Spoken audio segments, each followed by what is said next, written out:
The atmosphere was grand and lively.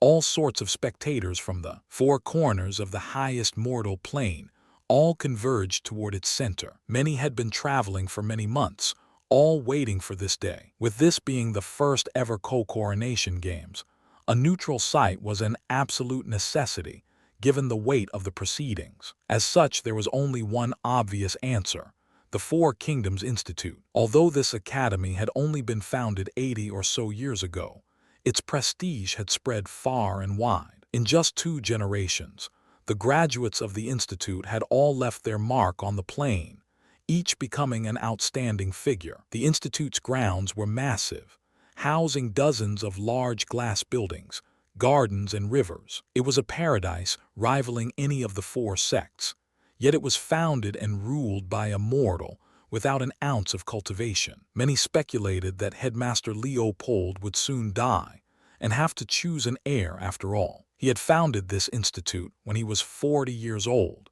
meaning his 120th birthday had already come to pass. As a mortal, no matter how well he took care of himself, he would not live much longer. Because of this, many graduates of the institute saw the coronation games as a stage to catch his eye. Among the princes, many had various advisors who had graduated from the institute. Since the sects were only allowed minimal involvement in these affairs, relying on the mortal world was their best bet. The crowds converged, all pouring into a recently built arena. As an academy for scholars, the institute obviously had not had a suitable area for battles. It was only after 4 kingdoms pressured the old headmaster that he was forced to allow them to begin construction. This coliseum of sorts was not as simple as it seemed. Rumors had it that the Divine Vessel sect masters had made moves during its construction. Various hidden treasures of the 3 sects were poured into it, including objects mortals rarely if ever saw, including small realms, visual memory jades, and other astounding feats of engineering. Although these paled in comparison to the capabilities of the immortal planes, for mortals, they seemed like feats of God. Hours later, the crowds had finished jostling over seats and settled down with excited expressions. They had been worried about seeing the action in an arena that was over a kilometer in diameter, but they relaxed after seeing the large translucent screens that hovered in the air. It seemed they would be able to see everything. Aside from the various excited expressions, there were also those filled with a fidgety nervousness. These were the individuals that bet large amounts of money and resources. For them, today would decide whether they could live out the rest of their lives in comfort or in poverty. Those who bet on kingdoms as a whole were slightly better off, but those who placed bets on individual princes were sitting on pins and needles. Down below, the various royal families were given the best seating arrangements along with their pillar clans. Each monopolized a corner of the arena, preventing conflicts from breaking out earlier than they should. "Mom, here, have something to eat." Hagen helped him mother First Princess Dahlia to her seat, trying to get her to eat from a plate of fruits he brought over. To the side, Mai tried to do the same for her mother. It seemed that even after so many years, the 2 women Ryo had once called elder sisters still had not forgiven themselves. Despite being only about 30 years old, they both looked to be well past 40. None of their youthful exuberance remained, replaced entirely by a thin will to live. It seemed that any small nudge could shatter even that resolve.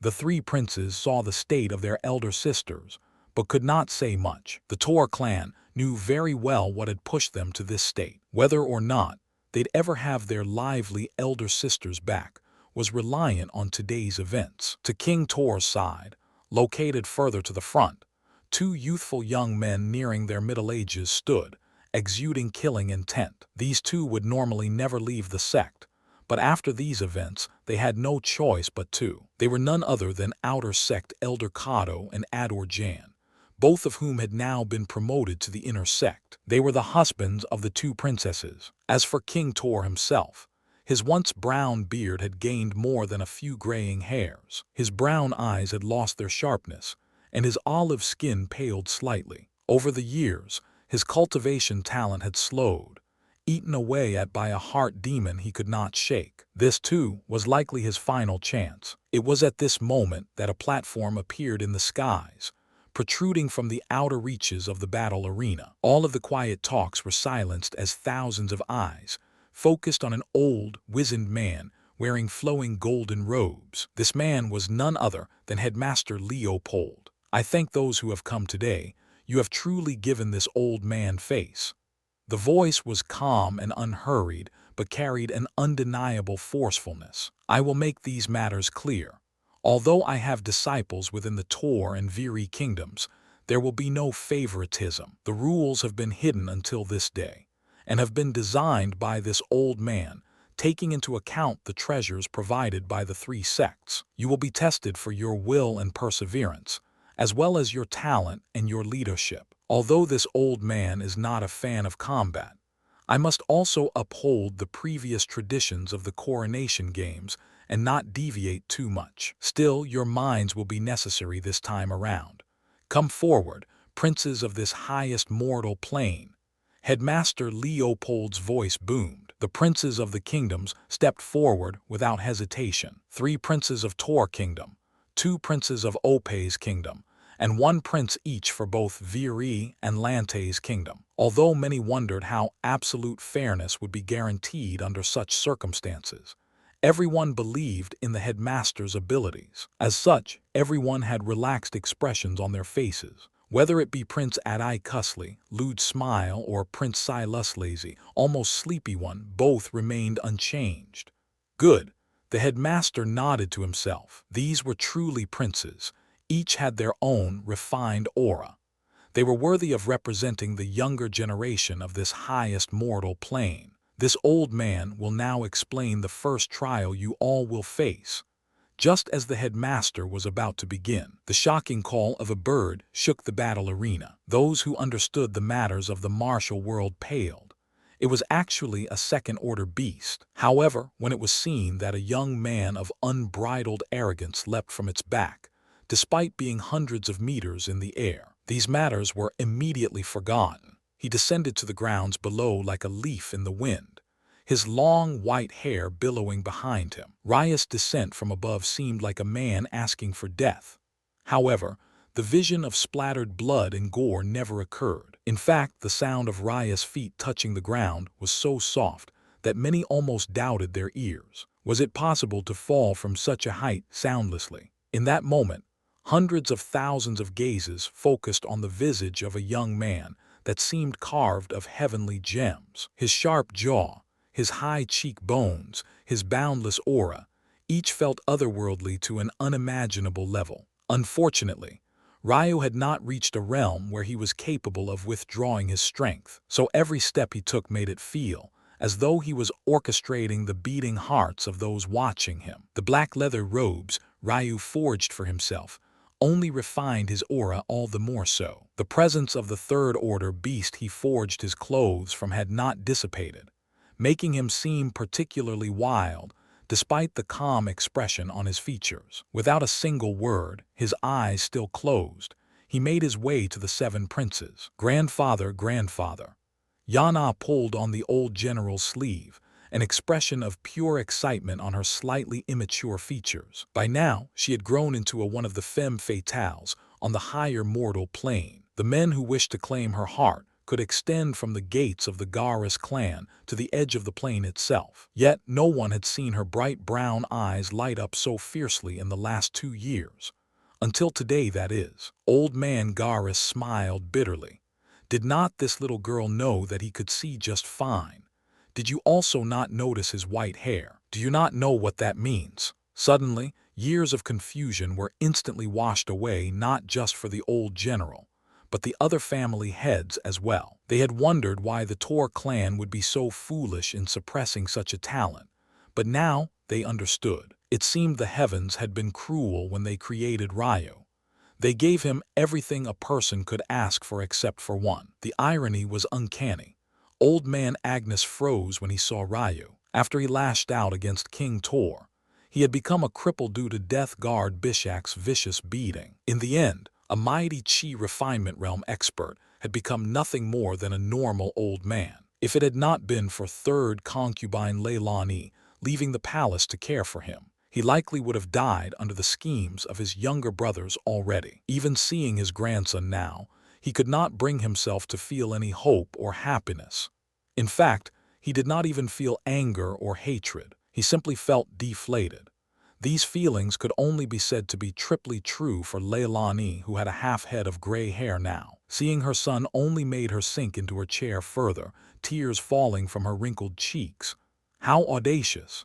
Elder Adorjan's fists clenched. Both his wife and the second princess had fainted in horror the moment they saw Ryu descend from the skies. The weight they had been carrying for years erupted in full force once more, causing them both to cough up blood and lose consciousness. This sort of heart demon was the most vicious. Even the mere appearance of Ryu forced them into such a state. Mai and Hagen paled when they saw the state of their mothers. Unlike their fathers who understood the repercussions of acting rashly now, they were two immature children at just barely 11 years old. How could they control themselves after seeing such a thing? Ryu, it's all your fault. You hurt my mother. Hagen's immature voice spread across the battle arena. Although they were only 11, both had broken into the Pulse opening realm just a few weeks ago, making them some of the better talents of the sect. He and Mai both believed that the two of them together were enough to deal with Ryu. They were merely children. Their thought processes were too simple. They had long since forgotten about the strength of the beast Ryu used to come here. All they remembered was the pain of their mothers, and the fact they had been cultivating for longer than Ryu. Neither King Tor nor the two elders moved to stop them. According to clan texts, it was the right of every young man of the Tor main bloodline to participate in the coronation games. If King Tor directly acted against Ryu, it would affect the fate of his kingdom. Ryu knew this well, which was why he dared to appear. However, none of this meant that they could not rely on others. Unfortunately for them, despite crossing the several hundred meters that separated them from Ryu in just a few seconds, the two children suddenly stopped when they were just 10 meters away from him. When they were further away, their senses as mere Pulse opening realm experts could not see through him. But the moment they entered his range, they felt an unquenchable fear. Not only was Ryu's own aura too domineering after slaughter beasts for months on end, the third-order beast fur and leather he bore down upon his little niece and nephew, making them plop to the ground in a heap. Fear shook their small faces as the putrid scent of urine wafted from them.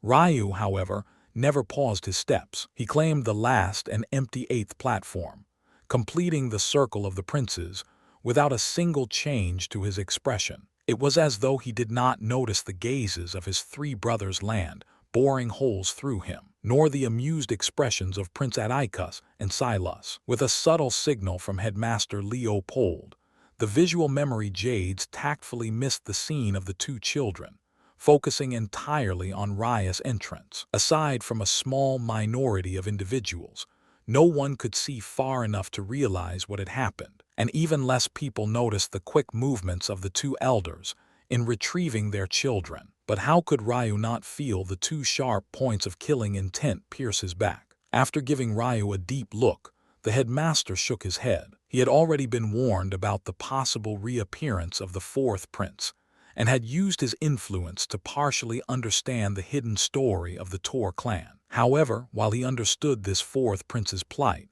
he felt that he was too young and far too rash. The first trial is a test of disposition and endurance. To be king, one must be bold, but they must also be patient and enduring. To move based on emotion and revenge is not the way of the king, and will only bring about the early destruction of an empire.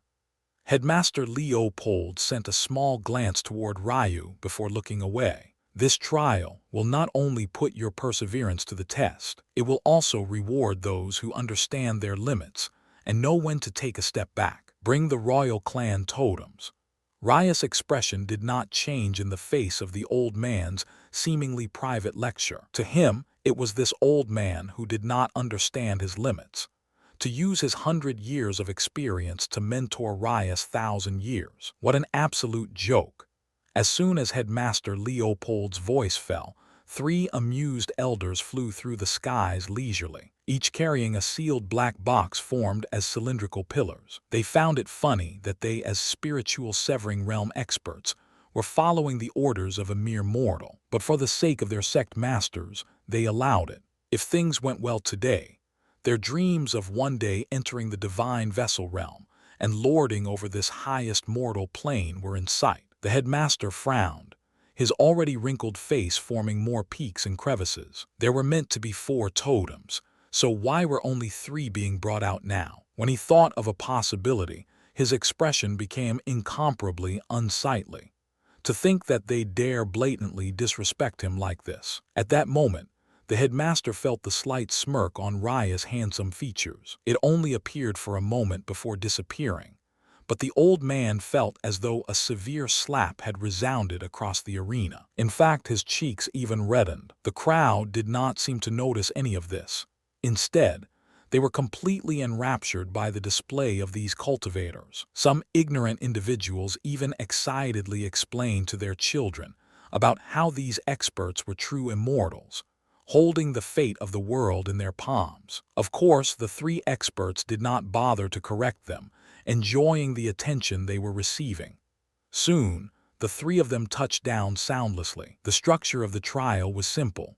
All 8 princes stood on an elevated circular platform. These platforms were arranged in a circle, leaving each an equidistance from the next. The last feature of this trial was the path toward the center, where the 3 spiritual severing realm experts stood. Obviously, this trial was related to their ability to work toward this center platform. Of the 3 experts, 2 were exceptionally elderly, looking even older than the headmaster. However, one of them was relatively young, looking like a man who was at most 50 years old. This man was none other than Raya's supposed grandfather.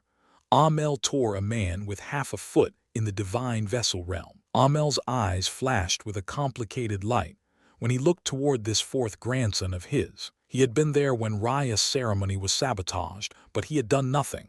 In the end, Ryu assigned him just as much blame for the pain he endured in this life as anyone else, despite him being the most absent. Haha, brother Amel, your Tor clan certainly has a strong seed. To think you'd birth 4 talents of this caliber in just 1 generation. One of the older men from Nature's Emblem sect spoke leisurely as he removed the seals from his cylinder. The old men chatted, as though they could not sense the angered expressions of the Opes clan. Prince Kalmin and Quan gripped their fists so tightly that the almost imperceptible sound of dripping blood could be heard by those whose perceptions were sharp enough. Amel said nothing. Their Tor clan was so blessed, yet they had courted disaster. In less than 2 years, this 4th grandson of his had cultivated to the peak of the pulse opening realm and could enter the chi refinement realm any moment. On top of that, it was clear that his body realm cultivation was already more profound than Kaiden's, even without using a body refinement technique. That can only mean that his talent far outstripped that of his 3rd brother. But now, there was no regaining Raya's favor. The fact he had appeared here with his true hair, yet no one had reacted at all, showed just how foolish King Tor had been. Still, while others might not be aware, Amel understood why King Tor made the decision he did. The matters of the White Devils were not over. Soon, 3 blinding auras shot up into the skies as the clan totems were revealed to the world. 2 of the older gentlemen shamelessly bowed toward the Opes clan and their pillar families. We old men apologize for not being able to bring the Opes clan totem here. Only someone above the chi refinement realm can ignore the pressure these totems exude, but we do not have such experts to spare. King Opesvine's bulged, rage building up in his heart, but there was nothing he could do. Normally, the coronation games would take place within one's own kingdom. As such, the totems would not have to be moved. Unfortunately for the Opes kingdom, the 3 sects that had been commissioned to handle this had used it as an opportunity to suppress the 2 Opes princes. One can imagine the kind of disadvantage they'd be at facing the auras of these kingdom ancestors without the support of their own. It would be shocking if they could take even 1 step. In the skies, Headmaster Leopold's already aged features turned green. He had promised absolute fairness just moments ago. In fact, he had lectured Ryu on the propriety a ruler should have. Yet in just seconds, he learned exactly why there was no recourse in the martial world. He could do nothing about this because he was a mortal. His fists were not large enough. Calming himself as the spiritual severing realm experts flew away, the old headmaster smiled bitterly. It seemed that he had also become too used to wielding power. To think he had allowed himself to feel so noble. His mental realm still needed tempering. "My apologies." This was all the headmaster could say. His reputation had taken an untenable blemish today. He could only continue as though nothing had happened. "Young princes, during this trial you will have to face the auras of your ancestors. In the past, this trial would occur last as the chance of injury is very high. However, I have decided to place it first. As I've said, a king must know when to advance and when to retreat. Your mind is just as important as your strength. Never forget this. Those who understand their limits will benefit in future tests. Begin." In that moment, Ryu's grandfather was the last to leave the central platform. He gave Ryu a deep look before turning. With his aura no longer protecting the princes, they were suddenly assaulted by a wave of unending pressure. It felt as though they were facing the vicissitudes of hundreds of generations. Prince Quan and Calmin immediately paled, the younger Prince Quan coughing up blood and flying backward. Tears streamed down his face, but there was nothing he could do. He was too weak. Without the protection of his ancestors, he could not last even a second. The sounds of jeering from citizens of other kingdoms filled the ears of the two brothers. A cruel reality overwhelmed them. There were only 3 trials to this co-coronation game. By placing last now, they had already lessened their chances of protecting their sex legacy to near zero. Prince Quan's fell to his knees, blood leaking from his lips as the jeers of the crowd rained down. He could not help but slam his fist into the ground, rage pulsing through his veins without anywhere to be vented. He did not dare to look up and face his elder brother's gaze. Not only was he ashamed, but he did not want to burden Prince Calmin with his hope. In the end, Prince Calmin's eyes closed. Taking a deep breath, he leaped backward. He understood his limits and knew that attempting this trial would only harm his chances. A lewd laughter Ryu would never forget, no matter how much it distorted, resounded through the arena. Prince Adikus casually took a few steps forward, looking down at himself as though he was surprised to have made it so far. "You two made it look so difficult. To think it was so easy. Tusk, I truly have to look down on your Opei's kingdom heirs. Too sad, too sad." He shook his head as though lamenting something. The 2 princes said nothing.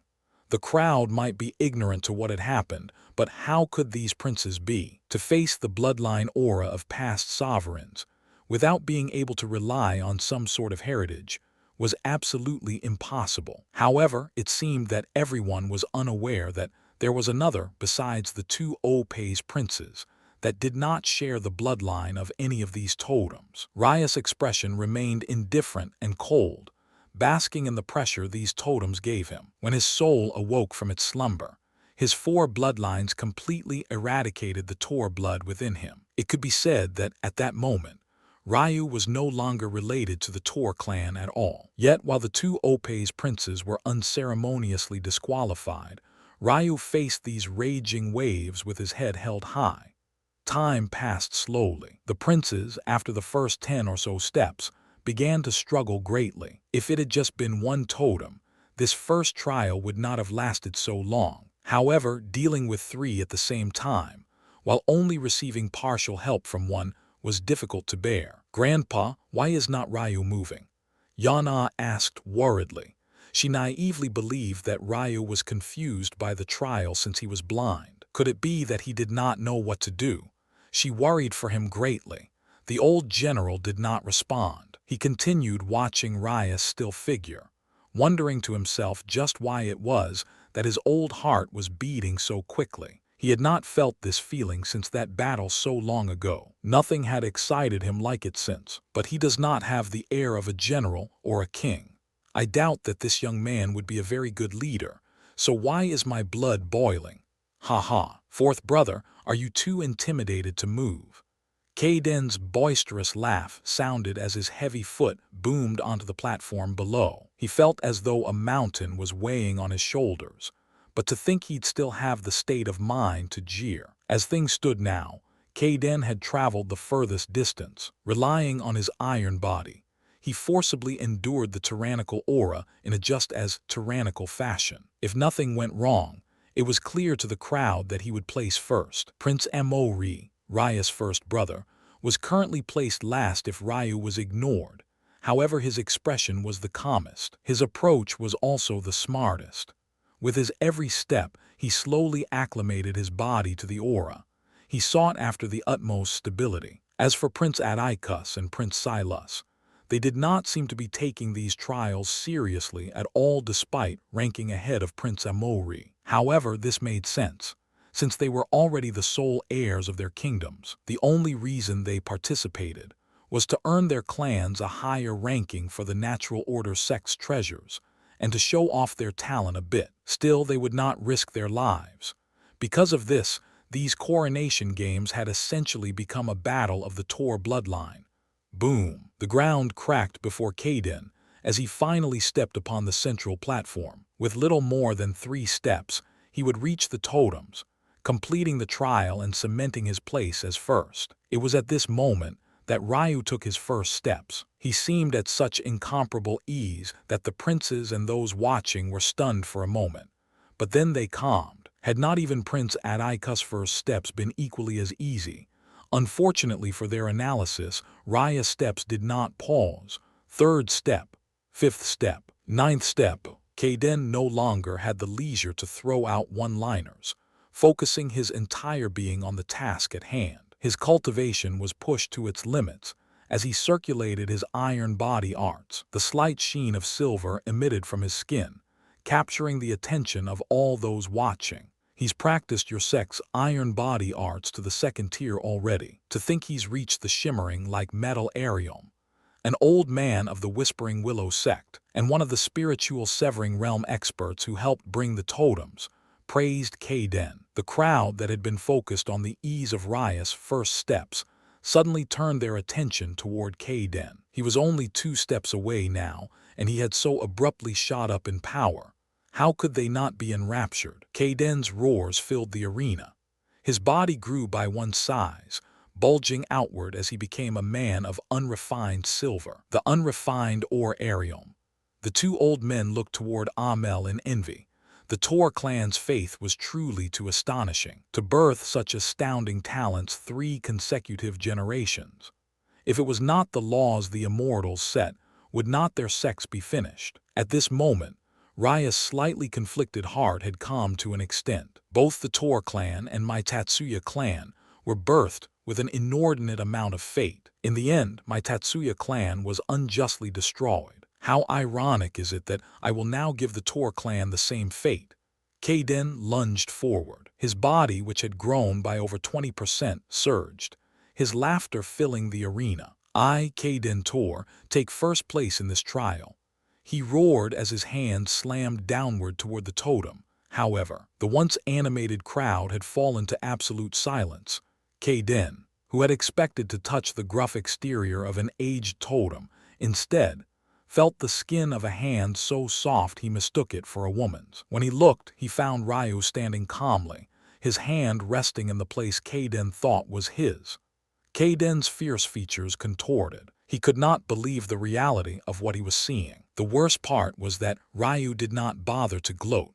He did not even say a word. After confirming that he took first place, he simply removed his hand out from under his 3rd brother's and walked back to his personal platform. With a calm expression, he sat down in meditation, as though these coronation games had nothing to do with him. Even at its peak, the Tor bloodline was a half-step from the Earth grade. It was because of their hereditary bone structure that they managed to dominate this highest mortal plane, not their blood. As for the Viri and Lante's bloodlines, they were even worse off and could only be considered of the peak black grade. How could any of these bloodlines pressure Ryu's 4 ancestral grade bloodlines? In fact, Ryu spent most of his effort restraining himself so that the three totems would not crumble to dust. King Tor's expression was particularly unsightly, even more so than his third son's. To have had a dynasty like this in his hands, only to toss it away, who would not be green with regret. It was at this moment that he steeled himself. No matter what, after these events ended, Ryu could not be allowed to leave under any circumstances. Unless his corpse lay before him, he would not feel at ease. The pale-faced princesses had only just managed to awaken, only for them to see this result. Was it worth it to betray their little brother and cause the death of an innocent woman just for the illusion of a kingdom? The first trial continued, but the crowd seemed deflated. Maybe only those who had bet on the Tor kingdom as a whole felt any sort of gratification, but seeing such an overwhelming victory left them feeling uncomfortable. Just why was it that it seemed the Tor clan was withstanding great internal strife? "This is the way of the world," a particularly old individual said after sighing. "The Tor clan is blessed to have so many heirs, but how could it be possible for them all to flourish? For one to stand above, the other three must either willingly bow out or suffer a great loss." Even as these words fell, the results became clear. First, Prince Amori took third place, his calm expression never changing even as his two brothers surpassed him. Finally, second Prince Wydrek placed fourth. In grand fashion, the Tor clan swept the first trial, firmly grasping the fate of this plane. Headmaster Leopold gave Ryu a deep look. Had he misjudged this boy? If he truly swept everything in his path and placed first, according to the Tor clan texts, King Tor had no choice but to name him Crown Prince. Disobeying this would scatter the accumulated faith of the Tor clan, causing their current first place among the kingdoms to sink to last. In fact, they might not even be considered a true kingdom anymore if they did such a thing. An inexplicable tension loomed over the coronation game grounds. This was meant to be a happy occasion they had all been looking forward to for years. So why did it feel as though they were watching the fate of their lives play out before them? Unfortunately, this first trial was only an appetizer. Although this old man dislikes violence, my hand was forced. Leopold thought to himself solemnly. The display of your princes has truly made this old heart of mine thump. The headmaster's voice projected over the arena once more. As promised, I will now announce the results. Please keep in mind the criteria I laid out beforehand. Maybe this headmaster has more backbone than I gave him credit for.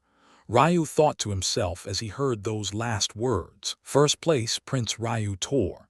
He displayed a calm and unhurried approach, even in the face of the doubts of those around him. In the end, he left a shadow over the hearts of his opponents. They will not soon forget by striking at the perfect moment. This old man awards him a perfect score of 10. Hearing these words, a slight murderous intent emitted from the eyes of the two elders who stood beside Amel, but they did not dare to do anything so openly, not now. If their guesses were correct, things were about to change in a manner they had not expected. There is a tie for second place. I award both Prince Amori Tor and Prince Kalmin Opes this place. An uproar sounded through the crowd. Were not both Opes princes last? Neither took even a single step. Plus, was not Prince Kaden second? You, old man, Kaden's roar tore through the arena. With his temper, how could he sit idly? Are you trying to cheat me? Please allow me to finish. Leopold said unhurriedly. I purposely introduced this trial, as I did so that those with enough intelligence could benefit. When did I ever say that the order of those who reached the platform would be the order I placed you in? Prince Amori displayed patience, even surpassing that of Prince Ryu. While Ryu is simply an outstanding talent that hardly felt the pressure of the totems, Prince Amori was different. His talent is lacking, but his perseverance was clear. He used the perfect approach, slowly refining the aura and allowing his weaker body to grow accustomed. In the end, he surpassed those who began ahead of himself and reached the central platform third. I award him 8 points. Prince Kalmin, even in the face of the jeers and ridicule of the crowd, and even knowing his younger brother could not be relied upon, he still made the brave choice of directly giving up. A king is not just a powerful man. He is an individual who knows when to advance and when to retreat. Headmaster Leopold's words rained down, his imposing aura no less than that of the sect masters of the ruling three sects. One would never think that he was a mere mortal. Kaden was unable to reply. In third place, I award Prince Kaden Tor 5 points. He displayed perseverance and tenacity, and although he lost in the end, he did not lash out but instead sharpened his battle intent. Only after hearing these words did Kaden feel a bit better. However, the bitterness did not fade. In fourth place, I award Prince Wydrek Tor 4 points. His actions are difficult to read, but he understands his strengths and weaknesses. He will shine in the later trials if this old man is correct. In fifth place, there is once again a tie. Prince Atticus and Silas are both awarded 2 points. In last place, Prince Quan of the Opes Kingdom is awarded with 0. Headmaster Leopold took a deep breath. He knew the actions he took would bring him trouble, but his resolve was firm. Take care, young princes. This second trial will not be as forgiving as the first, but do remember the words I've said. Prepare the beasts. The platforms beneath the princes began to slowly change as the middle platform rose into the air. Soon, what was once a narrow path before them changed into a set of stairs. Before each of the princes, a total of 10 steps formed. Although Ryu had yet to firmly step into the spiritual entrance realm, his mental realm could be considered far stronger than it had been months ago. His senses increased to the point where vague shadows of what happened around him were projected into his mind. If those of the immortal plane knew this, they'd be shocked. Such an ability was the first sign of opening one's spiritual sea, something that should not occur until one began breaking into the soul birth realm. This aside, the reason this was so important was because Ryu no longer needed to open his eyes to see formations like he was forced to in the Opes Kingdom's King's Garden. He could clearly feel each one of the 10 steps before him, containing a small-scale teleportation array connected to a small realm. They truly went all out for these games.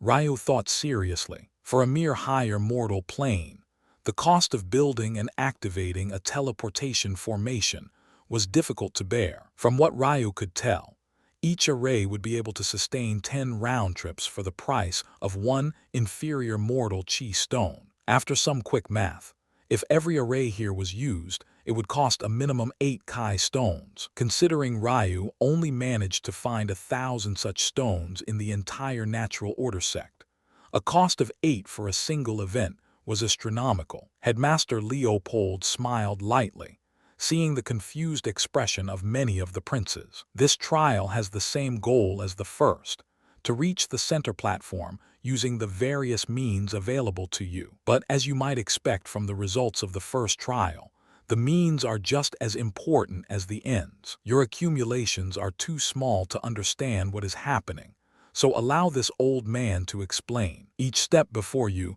is equipped with a small-scale teleportation array. This array is connected, at random, to the small realms of the heavenly body, Whispering Willow and Nature's emblem sects. The eyes of the princes sharpened at these words. Formation masters were incredibly rare on their mortal plane, and those that could lay teleportation formations were even rarer. In fact, even the small realms of their plane were the product of accumulations left from ancient times. No one on the mortal plane had the strength to create them. Small realms were lands rife with potential fortuitous encounters. Usually, a sect would only be willing to open theirs once every few decades or whenever they had a particularly good batch of geniuses, specifically because of the Kai stone costs. So it was obvious why the princes were shocked. The moment you take a step forward, you will immediately be teleported into the territory of a beast. Your task will be to slay this beast. Only by slaying this beast will you be allowed to claim the step. Of course, as I've said, being a king is not all about being the one with the largest fist. As a result, you will be allowed to use the various factions you've spent your life building for this trial. You can send up to 10 individuals at once, not including yourself. However, you can only use the same individual up to a total of 3 times. The only person with unlimited entries will be yourselves as princes. A clever light lit the headmaster's old features. Listen very carefully, because the rules are complex. Every prince will get a turn to climb their stairs, based on the order of positions from the first trial. After all princes have gone, it will be considered as one round. During their turn, a prince is allowed 3 actions. These actions are denoted by an attempt to conquer a step, meaning on a single turn, a prince can climb as much as 3 steps at once. However, actions are not limited to this alone. A prince can also decide to conquer the step of another prince. If this route is chosen, there are 2 possibilities. The prince who has had their step conquered can either choose to face a stronger beast, and thus ignore the conquering. This will not count as one of their actions, or willingly retreat by a single step. Each prince is allowed to be attacked only twice per round, but any given prince can attack multiple individuals to fulfill their 3 allowed actions. However, a single prince is not allowed to attack the same individual more than once during the same round. In addition, after attacking a prince, one must wait for an entire round before being able to attack the same prince again, meaning the same prince can only attack a particular prince every other round. Also, note that the central platform cannot be attacked, meaning the highest step an opposing prince can conquer is the 9th step. Finally, there's the matter of the beasts. As you have probably guessed, each step increases with difficulty. The first 3 steps are first-order beasts. The second 3 steps are second-order beasts, and the final 3 steps are third-order beasts. In the end, to conquer the central platform, you must defeat a half-step 4th-order beast. The crowd's chatter erupted. Although they were not part of the martial world, they all understood the danger of beast hordes, as they had lived through many in their lives. To think the princes have to face such powerful beasts. Luckily, they were allowed to ask for aid from their factions. There is only one more thing to note. The headmaster's voice turned serious. Your lives are more important than fighting for glory. When you have a step conquered, think very carefully before you decide to challenge a stronger beast to ignore it. Whenever a step is attacked, the only method to ignore the attack is by defeating a beast higher by a single tier. Meaning, if your step is guarded by a lower 3rd-order beast, you will have to defeat a middle 3rd-order beast to ignore the attack levied at you and not retreat a step.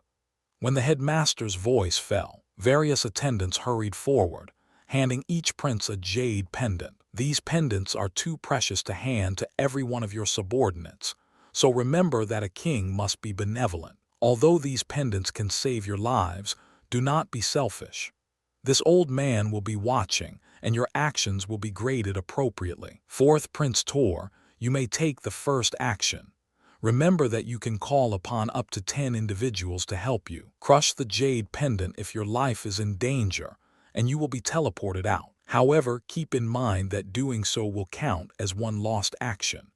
The attentions of thousands suddenly settled upon Ryu. Although the rules seemed fairly simple, a single person receiving 3 actions per turn to either attack their own steps or that of someone else's. There was a reason the headmaster described them as complex. There were many moving variables and plenty of opportunities to be sabotaged by others. In addition, there was a hidden rule that only the intelligent picked up when the headmaster emphasized the randomness of the teleportation arrays. On the surface, it seemed that he was speaking about which of the sect's small realms you entered, but there was another matter he purposely neglected to make clear. While he said the stairs were grouped into sets of 3, each corresponding to a respectively higher order of beast, he never specified the exact strength of this beast. This meant that if one was unlucky, they might meet 3 peak 1st-order beasts in all 3 of their first steps. If one was even more unlucky, this same matter could occur during your fights with 3rd-order beasts. Due to this randomness, it was particularly important how the princes allocated their resources, considering their subordinates could only enter a maximum of 3 times. And it was especially important to take this into consideration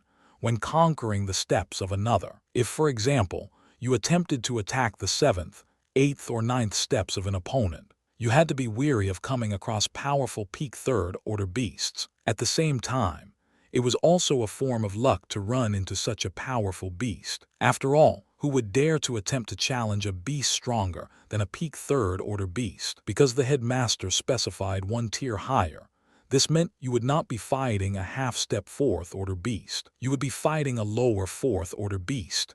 Grandpa, Yana gripped her grandfather's sleeve. Brother Ryu has subordinates, right? If he does not, can you lend him some? The old general almost fell off his chair. Did this little girl already forget about her cousin? Whether or not Wydrek became king would decide if you could live your life as you pleased, or if you'd become a pawn for marriage. Should not you be more supportive of him? Ryu smiled lightly. Subordinates, helpers, sabotage.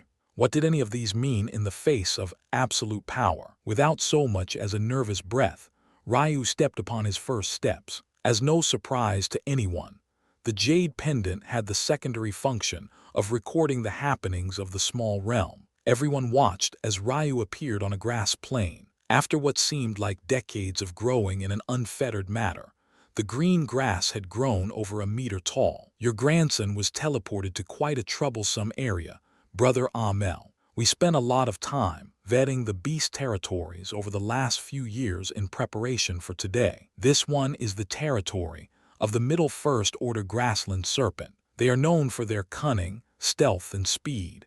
Even pulse-opening realm experts would not wantonly stroll into those high grasses.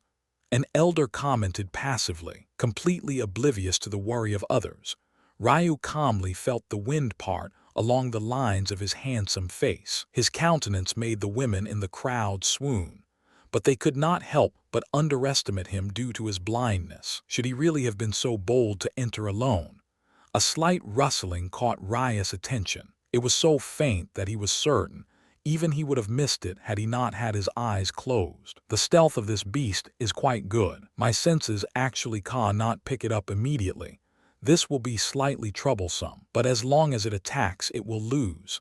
The tension of the crowd grew. The minutes ticked by, but Ryu did not move a single step. He simply stood with his hands clapped behind his back, slowly circulating his blood to keep his body in peak condition. Suddenly, a 2-meter-long snake leaped into the air silently. It had coiled itself so tightly that it was able to spring toward Ryu at blinding speeds. All those spectating could see was a blur of green. Those of the Tor clan felt an inexplicable complex feeling. They could not decide whether they truly wanted to see this fourth prince fall or not. The only individuals who seemed to have no qualms whatsoever were King Tor and his 2 sons-in-law. It seems they had made up their minds wishing for his death. Ryu's light smile did not fade. While others believed there was no way he had heard the grassland serpent launch an attack, he could see an image of a long shadow in his mind. It opened its mouth wide, still not making a single sound as it snapped toward Ryu's neck. Grandpa, Yana hid her delicate face away, unable to watch. However, it was at that moment that Ryu suddenly moved. He stepped forward. The movements could not have been more basic, but they carried an air of elegance that could not be described. His actions were perfectly timed. Just when the grassland serpent believed it had him, Ryu's step had caused it to miscalculate, but it was too late. It was already in the air. This move was none other than advance of the basic stances. Ryu brought his 2 fingers together, tilting his head to the side just enough to avoid the fangs of the serpent. With a thought, he pierced them upward. His actions carried a simplistic perfection with them. He struck just below the open jaw of the snake with his extended fingers, causing it to be knocked upward several dozen meters. An instant later, a bland wooden bow appeared in Ryu's hands. He calmly aimed at the serpent that had only just reached its apex. Pooh! No one saw when he knocked an arrow, nor did anyone see when he drew his bow. But in the end, a bloody rain fell from the skies even as the wooden bow splintered in half, unable to withstand Ryu's strength. In the next moment, Ryu appeared, standing firmly on the first set of stairs, already taking his next step forward. Before anyone could grasp just what had occurred, Ryu had already completed his 3rd action, sitting leisurely on the 3rd step, without so much as a flushed face. In overwhelming fashion, Ryu stood calmly upon his 3rd step, already journeying a 1/3 of the way with incomparable ease. Whether it be against the grassland serpent or his following 2 opponents, He always seemed unhurried, as though everything was within his grasp. Without fail, the battle ended with a single arrow. Rya's comprehension of the bow was nowhere near as profound as that of the Tatsuya saintly weapons. After all, he had only had a little less than 4 or 5 days of practice. He was unsatisfied with his display despite the results. Every time Ryu took action, it might seem that he was grand, but this was not how he saw it. He found it embarrassing that he shattered 3 bows. In truth, he had to, or else he would not be certain of hitting his target. Someone like his grandpa Kunnan would be so skilled that the limited tensile strength of his bow would not matter. He would be able to work within the limits of his weapon to take down his enemy. Unfortunately, Ryu did not have such skill. To make matters more difficult, he had not observed his grandpa Kunnan's bowmanship for any sort of extended period of time, and whenever he had, his grandpa Kunnan's boisterous personality always made sure he was joking around. In order to take down his enemies with one arrow, Ryu used all his strength, producing an arrow so fast that it was impossible to dodge. He did not have the skill, experience, or foresight of a true bowman. There was only one line Ryu could remember his grandpa ever having said seriously: "A true bowman does not need to aim. He makes his enemy invite his arrows into their home like a sworn brother."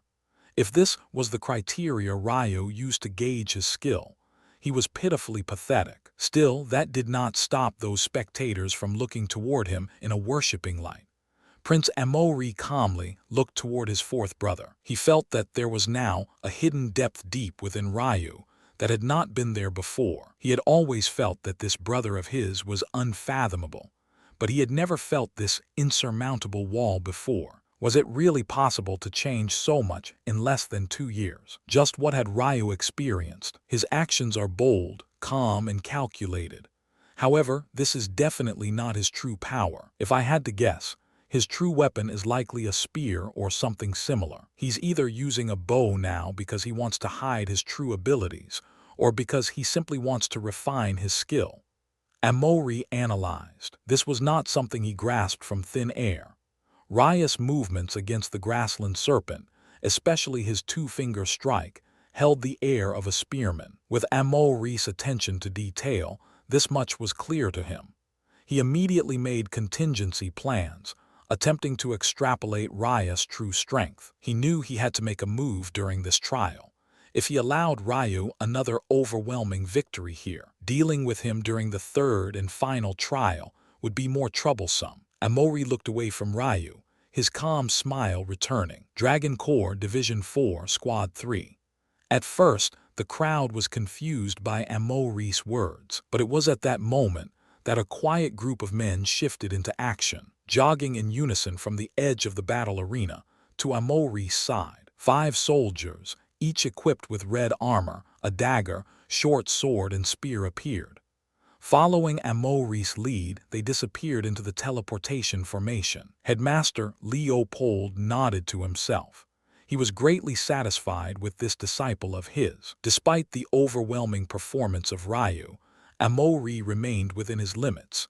He did not attempt to clear the trials alone to match Ryu's shine. Instead, he used the strict training and grand aura of his personal troops to make a similar statement. The crowd watched in awe as Amori calmly analyzed the situation time and time again. Not only did he not need to take action, not even a single one of his men ever felt the slightest bit of pressure. The shocking part was that all of the men were mere awakening realm experts, yet only 5 of them were needed to deal with 3 first-order beasts. One had to know that despite first-order beasts being the equivalent of awakening realm experts, beasts were always far more powerful than their human counterparts. Usually, it would take a team of 10 awakening realm experts to be certain of taking down a first-order beast. Yet not only did Amori's soldiers destroy this myth, they actually did so with lower cultivations. They faced higher first-order beasts, the equivalent of warriors who had undergone 6 or 7 rites, with mere 3 rite cultivation depth. In even less time than Ryu, Amori stood firmly upon his 3rd step. Who held the advantage was clear. Still, Ryu did not have much of a reaction. but many thought that this was due to the fact he could not see what happened. It was one matter for a warrior to use their instincts in place of their vision, but how could they do the same with a screen projecting images? The 5 red-armored soldiers slammed their spears into the ground, roaring with a bloodlust-filled war call. An oppressive atmosphere fell from the skies, completely suppressing riotous momentum. We pay respects to Crown Prince Tor. Their words charged through the arena as though their voices were 5 flood dragons. They took no heed to decorum and customs, directly crowning Amori themselves before bowing and retreating. The remaining princes felt stifled. It seemed that among them, only Kaden laughed uproariously at this display. However, it was not in disdain, rather, it sounded proud, as though he was letting the world know that he supported his first brother wholeheartedly. In the distance, Patriarch Cedar smiled lightly, nodding toward his first grandson. Who cares about a mere Ryo? The Cedar clan will always stand supreme. One day, even the heavenly body sect will fall to its knees before them. Prince Amori waved his hand, cutting off the oppressive bloodlust of his subordinates with a mere thought. His air of kingship was undeniable. Without even needing to send a glance toward Ryo, it was clear that he had laid down the gauntlet. I allowed you to remain arrogant for this first trial, but I will make you feel my presence during this second trial. Even if you manage to place first once more, I will crush you during the third. Others may be in the dark about the third trial, but Prince Amori knew his master well. If he was correct, no one stood a chance against him. A looming silence hung over the battle arena. There was no doubting Amori's clear challenge, but his methods were not as simple as it seemed either. Firstly, there was the matter of accumulating a faction as strong as his dragon core in the first place. Second was having absolute command over such strong, bloodlust-filled men. And lastly, there was his position in the rankings. Not only could he unceremoniously shatter Ryo's momentum and take it for his own, he could place untold pressure on Prince Kalmin, who was forced to go directly after him. In truth, Ryo thought even a step further than this. Who would go after Prince Kalmin? Was not it third Prince Kaden, who had just made his affiliation with first Prince Amori clear to Ryo, at least. Under this untold pressure, Prince Kalmin calmed himself and called forth his own guards. As expected, his performance was severely lacking in comparison to Prince Amori, but he displayed his own strengths well. Taking 3 Awakening Realm crossbowmen with him, he took the lead. He valiantly wielded his spear, relying on his crossbowmen to keep the beasts in check. Although his approach was much less clean in comparison to Amori, and much less overbearing in comparison to Ryo, he still accomplished his task in more or less the same amount of time. Even so, it was difficult to win over the crowd. It was for this purpose the headmaster Leopold continued to observe quietly. If Kalmin grew anxious, taking actions outside his bounds for the sake of proving his naysayers wrong, he would suffer. Luckily, it seemed that Kalmin remained level-headed. Unluckily, however, being just a single step from the second tier gave his enemies an opportunity to attack. It seems like it's my turn to take action. Kaden's boisterous voice filled the arena, but despite his words he had already leapt into the air, ignoring his own staircase to directly land before Kalmin. I think I will be conquering this step, do not mind me. Prince Kalmin's expression twitched, but there was nothing he could do. Conquering someone's first-tier steps was useless, due to how weak the beasts attached to them were. But it became a whole new game when they continued to climb. At this point, the potential return on attacks grew. While it seemed like going first gave you an advantage, it also had its disadvantages. Kaden grinned. Seeing the Kalmin did not dare to say anything. With a thought, he activated the small-scale teleportation array, disappearing to appear within a vast expanse of snow. When Kalmin saw where Kaden appeared on the screens above, both he and his younger brother's expressions turned ugly. Due to the fact their sect had been destroyed, Kalmin and Quan had the least chi refinement realm experts to pull from. Coupling this with the fact they were only allowed to use the same expert 3 times meant that they had to ration their subordinates far more than someone like Amori would. Kaden had just appeared in the territory of the ice-eyed bear, a creature matted with coarse silver fur. These creatures cultivated ice pupils, capable of congealing cold aura into a beam of light that could slow the chi flow of their opponents. Even at birth, they would already be considered lower second-order beasts. The greatest of them would be of the fourth order at a minimum. Since Kaden appeared in their territory, the likelihood he was facing a great enemy was very high. As expected, Kalman's complexion took a turn for the worst when he saw his worst thoughts become reality. An ice-eyed bear appeared, standing on its hind legs at almost 2.5 meters tall. It was a peak second-order beast.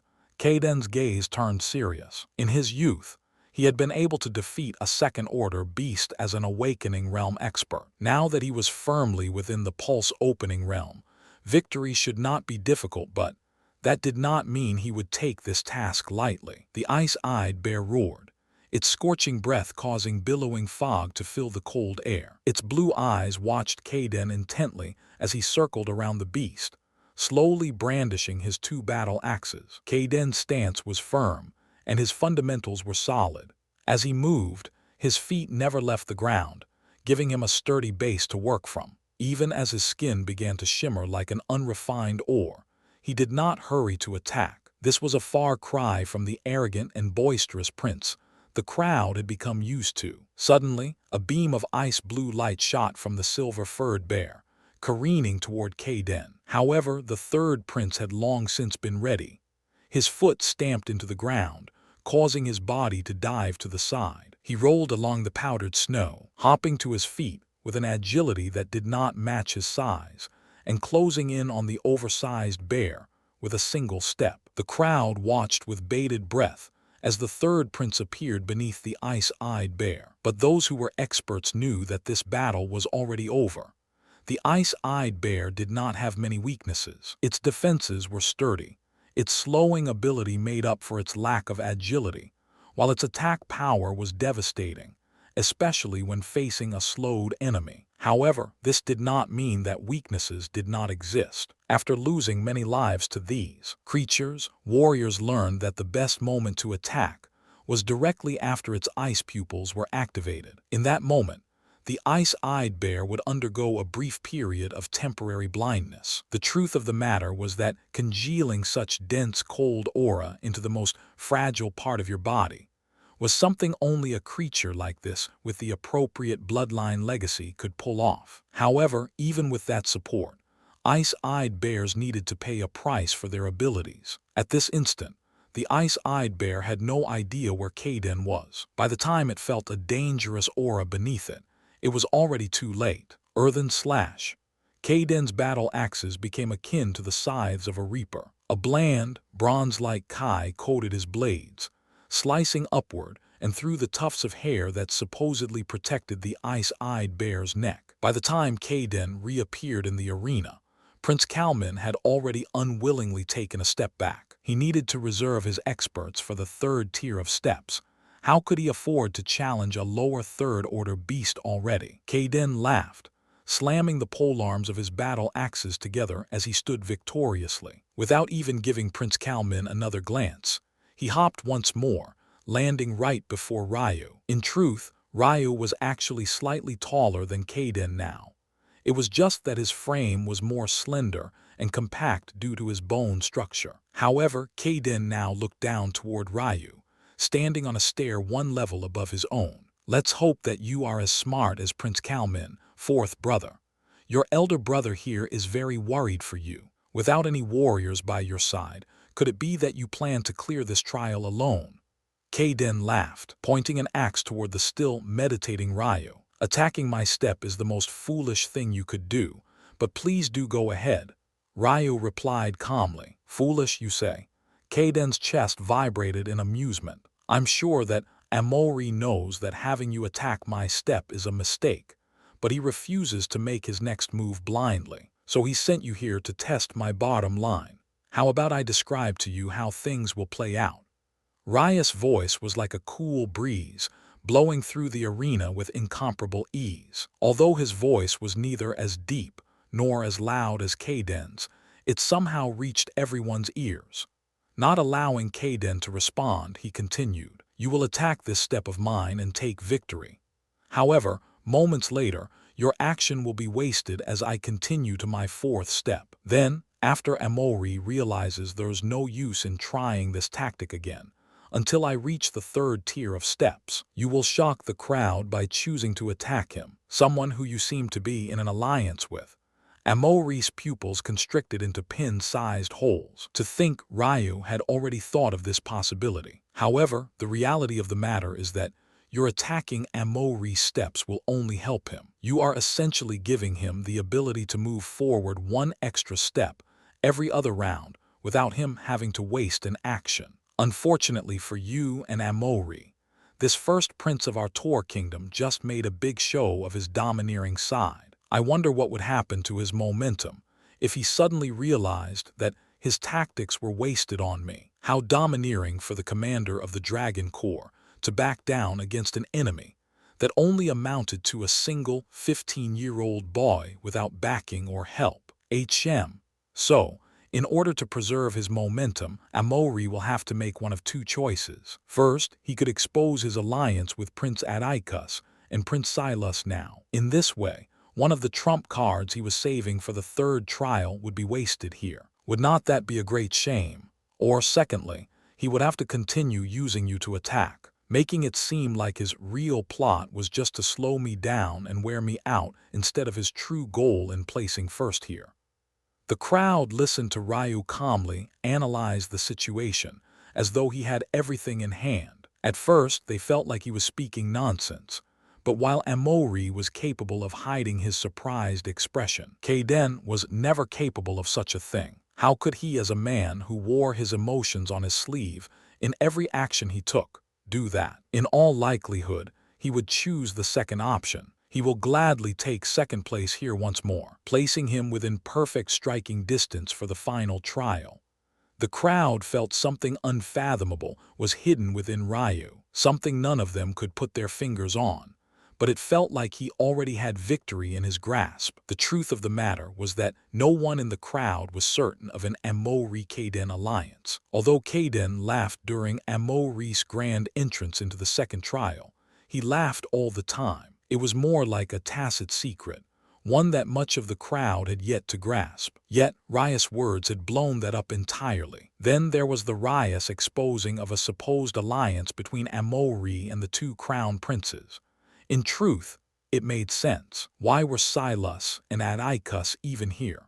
Were not they the only princes of their empires already? They had no need to participate in this event. Obviously, the crowd did not understand the underlying secrets behind the destruction of the Natural Order sect. Instead, what they found odd was that the two princes did not seem to be trying their best like everyone else was. Could it really be true?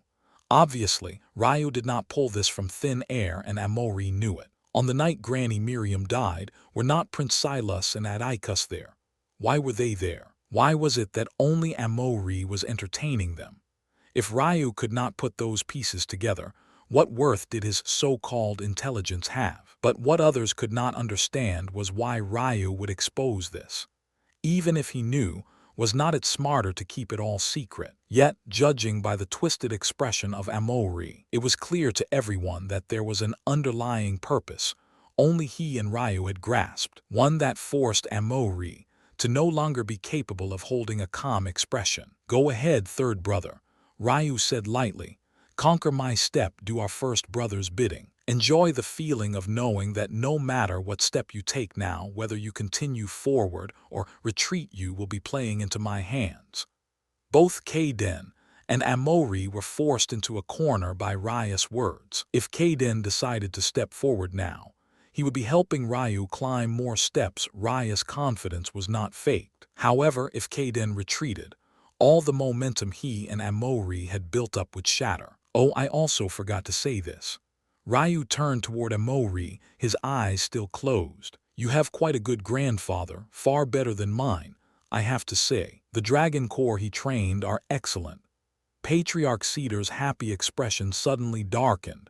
Truth be told, that was just a guess of Ryus. However, it did not matter if it was true or not. With this simple sentence, the seed of doubt was planted within the crowd. Now, no matter what decision Kaden made, Amori's momentum was shattered, all because Kaden wanted to say a few taunting words. Kaden snorted. Without a choice, he could only continue forward, or else everything would be for naught. As though the heavens themselves had recognized Raya's seizing of the momentum, Kaden's expression could only twist as a mere lower second-order beast appeared before him. Amori could only watch as matters unfolded before him. The concept of fate was too enigmatic. It encompassed matters of luck, the future, and the past. Gaining the upper hand in a game of wordplay might seem meaningless, but look at how the results played out. Ryu achieved the best possible result. Of course, Amori had wanted to speak with Kaden, to tell him what actions to take and how exactly to deal with the situation. But it was impossible to send messages on a line of Kai until one reached the Chi refinement realm. He could only watch as Kaden made a fool of himself. To make matters worse, Kaden's mental state was affected. He made a careless mistake that resulted in him taking a deep gash to his back against the evolved dire wolf. Movement techniques had never been his forte due to the weight and size of his frame. So how could he fare well against the wind-attributed dire wolf without a calm mind? Headmaster Leopold watched these scenes unfold from above. Although he claimed to be completely fair and unbiased, he still felt uncomfortable watching his first disciple deal with such a blow. He had never seen Amori outmaneuvered so easily. When Kaden reappeared, Ryu stood with a slight smile on his face, ignoring the ugly expression on his third brother's face to step forward, challenging a middle second-order beast without hesitation. Alone once more, Ryu suddenly appeared in a dense forest. Tall, ancient trees stood so thick that it would take at least 4 or 5 grown men to wrap their arms around them. Despite the ambience of nature, Ryu felt that the atmosphere was odd. The ground beneath his feet was too dry. How could such terrible land foster such large trees? It did not make sense. Suddenly, a tree root shot up from the ground, tearing through the air and toward Ryu. The audience watched on in shock. What kind of beast was this? Headmaster Leopold frowned. Ryu should be facing a middle second-order beast, so why did it seem like this matter was not so simple? However, he calmed down after a few moments, seemingly understanding something. Ryu swiftly dodged. His gliding cloud steps had reached such a profound realm that he could feel the smallest shifts in the wind and react to them in an instant. After 8 months of training, with his comprehension, how could he not raise a peak common grade technique to the circle of perfection? Another tree root shot up. Suddenly, it felt like the entire forest was attacking Ryu. His figure continued to flicker about. It seemed he had no intention of attacking, but his passive nature made others wonder just what he was doing. Ryu suddenly seemed to step into the air. As though an imaginary staircase appeared beneath his feet, he glided into the air. So that's what it is, Ryu muttered to himself. It felt like the trees of the forest were all attacking him at once. But was this truly the case? With Ryu's current cultivation, escaping such an attack was impossible unless he used some exaggerated means. This could only mean that the trees were not attacking all at once. They were simply painting the illusion that they were, meaning there was only one enemy, a clever one at that. Using some wood attribute ability, this beast manipulated the trees one by one, giving the illusion that they were almighty. Unfortunately, Ryu did not have a profound knowledge of beasts. He was first and foremost a ruin master and a botanist. Although it was true that within the range of spiritual plants, there was never a beast too far away guarding it. The level of beasts Ryu was used to dealing with would never appear on this plane.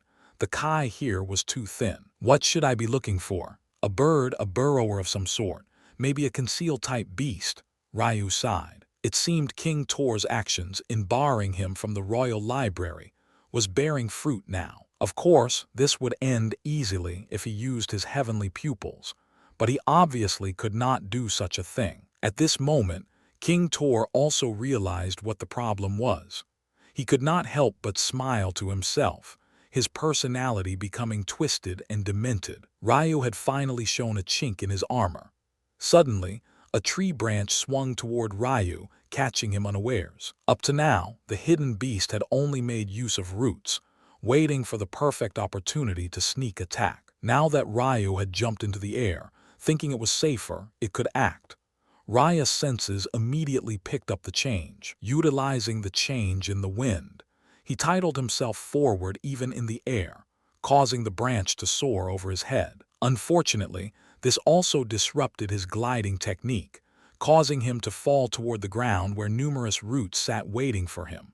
What a clever beast! It realized how profound my movement technique was, but also knew that I could not achieve true flight. I could only replicate a cheap image of it. Yana watched in horror as Ryu fell. If things continued like this, he would be impaled by the roots waiting below. In fact, the beast seemed to understand this as well, barring Ryu's path backward. Still, even at this moment, Ryu was incomparably calm. After 8 months spent perpetually fighting beasts, Ryu had long since lost count of the life and death situations he had survived. He had survived a battle with a fourth-order beast. How could he fall to a mere middle second-order beast? Ryu's chest suddenly expanded. He entered the meditation state, immediately circulating the Ice Phoenix martial form. His blood surged. In that moment, all of the air within 10 meters uncontrollably rolled toward him, filling his body with endless oxygen. He felt intoxicated, his head feeling lighter than it should. But his focus remained pointed. The second-order beast was not prepared for the influx of wind, where there had once been absolute stillness, and it was even less prepared for Ryu to utilize this wind to reinvigorate his glide technique, safely landing outside the circle of deadly sharp roots. In its shock, the beast's concealment faltered. Although it tried to cover up its mistake, it was already too late. The sight of a small, beaver-like creature hiding atop a tree entered Ryu's vision. Once again, no one saw the arrow. There was only a sharp SUUU sound, followed by the shattering of yet another bow along with a rain of crimson blood. Ryu reappeared, standing firmly upon his fourth step. In truth, he had put in more effort than he expected for such an early step, but he did not show any of that fatigue now. After all, the Phoenix martial forms focused heavily on recoverability. Although Ryu had used it as a cheap trick to agitate the wind, the underlying benefits remained the same. Grandpa, is not Ryu great? Yana clapped, her small, delicate palms reddening under the strain. It seemed she had forgotten that just moments earlier, she too had expected Ryu to lose. The old general could only roll his eyes. She had not even married yet, but she was already taking the side of the man she liked in all things. Just when did this little girl fall so deeply? I can count the number of times these two have met on a single hand. This is clearly just a childish infatuation. Unfortunately, even if the old general knew this, there was nothing he could do. He had already experienced raising 2 daughters before. He knew there was nothing he could do but wait it out. This is impossible. Elder Kado, Princess Isla's husband, mumbled under his breath. Stepping into the air, even with a light type movement technique, should only be possible after reaching the circle of perfection. How is it possible to reach such a level in less than 2 years? King Tor grit his teeth. Even for common grade techniques, reaching the circle of perfection was difficult even for Chi refinement realm experts who could practice black grade techniques. For King Tor, it would take him at least 1 year of diligent practice to take a peak common grade technique from the entry level to the circle of perfection. For Ryu to accomplish this feat as a pulse opening realm expert in less than 2 years was unheard of on the mortal plane. However, the reality was before them. None of them knew how Ryu learned these things either. Common grade techniques were often traded between the 4 sects, so Ryu's current movement technique was one they had all seen before. In fact, it originated from the Nature's Emblem sect. Gliding cloud steps. An elder standing beside Amel Tor exclaimed softly, "Brother Amel, your Tor clan is notoriously terrible at using this technique. It requires one to be exceptionally light on their feet in order to sense its quintessence. How did you manage to birth a grandson who could bring it to the circle of perfection?" What the elder did not say was that this technique had a hidden flaw that was difficult to decipher within it. This made it difficult to comprehend fully, without first becoming an heir of wind. It was because the Natural Order sect had their wind pavilion that they were able to classify this technique of the peak grade. If not, it was only as good as a middle common grade technique.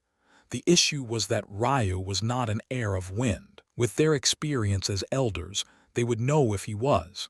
So how did he get around this flaw? In truth, this was a sort of open secret. Although sects traded common grade techniques amongst each other, and sometimes even did so for black grade techniques, they would often purposely leave flaws behind, so that their opposition could not make perfect use of the technique. This meant that there were only two explanations. Either Ryu somehow got his hands on the complete technique, or that Ryu was once in a 1,000-year genius capable of correcting the flaw himself. Of course, the answer was the latter. The mysteries of Ryu's heavenly pupils were so dense and deep that even he had not delved into them all. But what he did know was that for him, finding the flaw in a mere common grade technique and fixing it was as easy as flipping over a hand. Due to his eyes, it did not require extensive research or experience.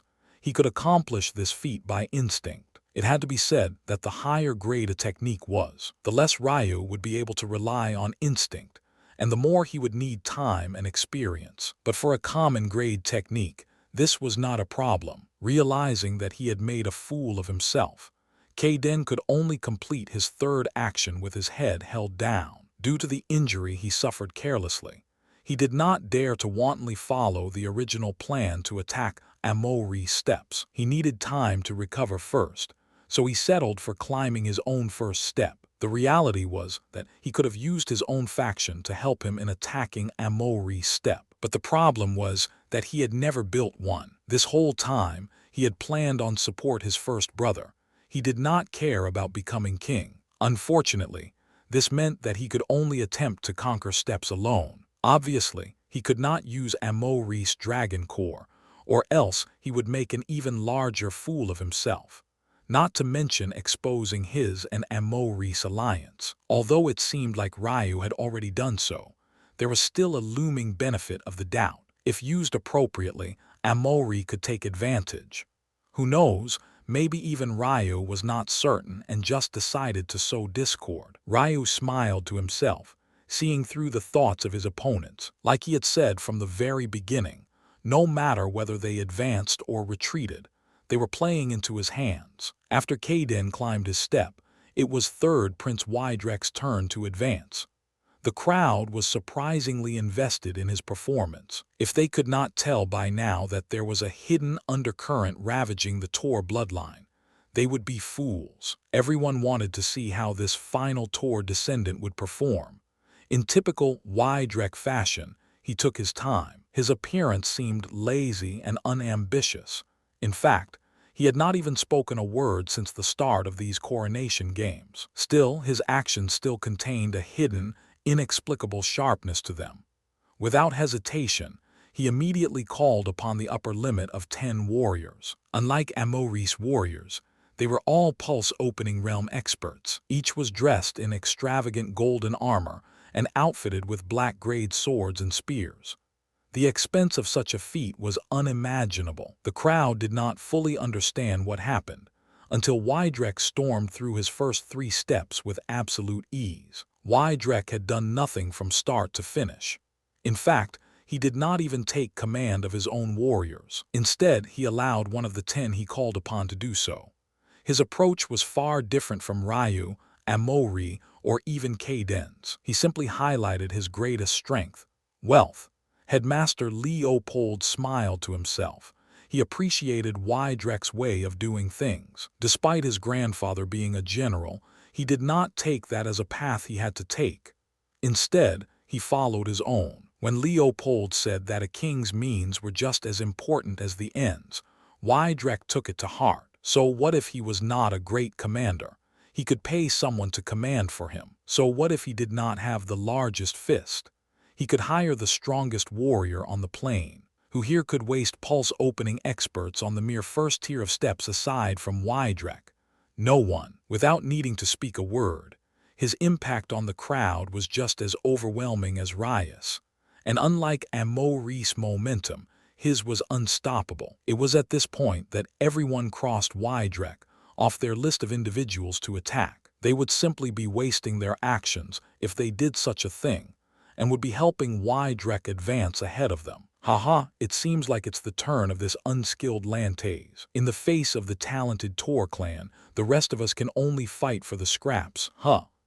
Adaikuslude laughter filled the arena. With a wave of his hand, he called forward 3 scantily clad women. Despite their appearance, these women were actually world-class warriors. Each stood at the peak of the awakening realm, brandishing beast tendon whips. However, their fiery lingerie washed away whatever fear the crowd might have felt for their battle prowess. Spectating eyes could not help but be drawn to their outrageous curves and large assets. Headmaster Leopold frowned at this display, however. He could do nothing. There was nothing against the rules saying that women could not be among the factions you used. It was just that Adaikus' display spit in the face of the importance of this gathering. Take notes, 4th Prince.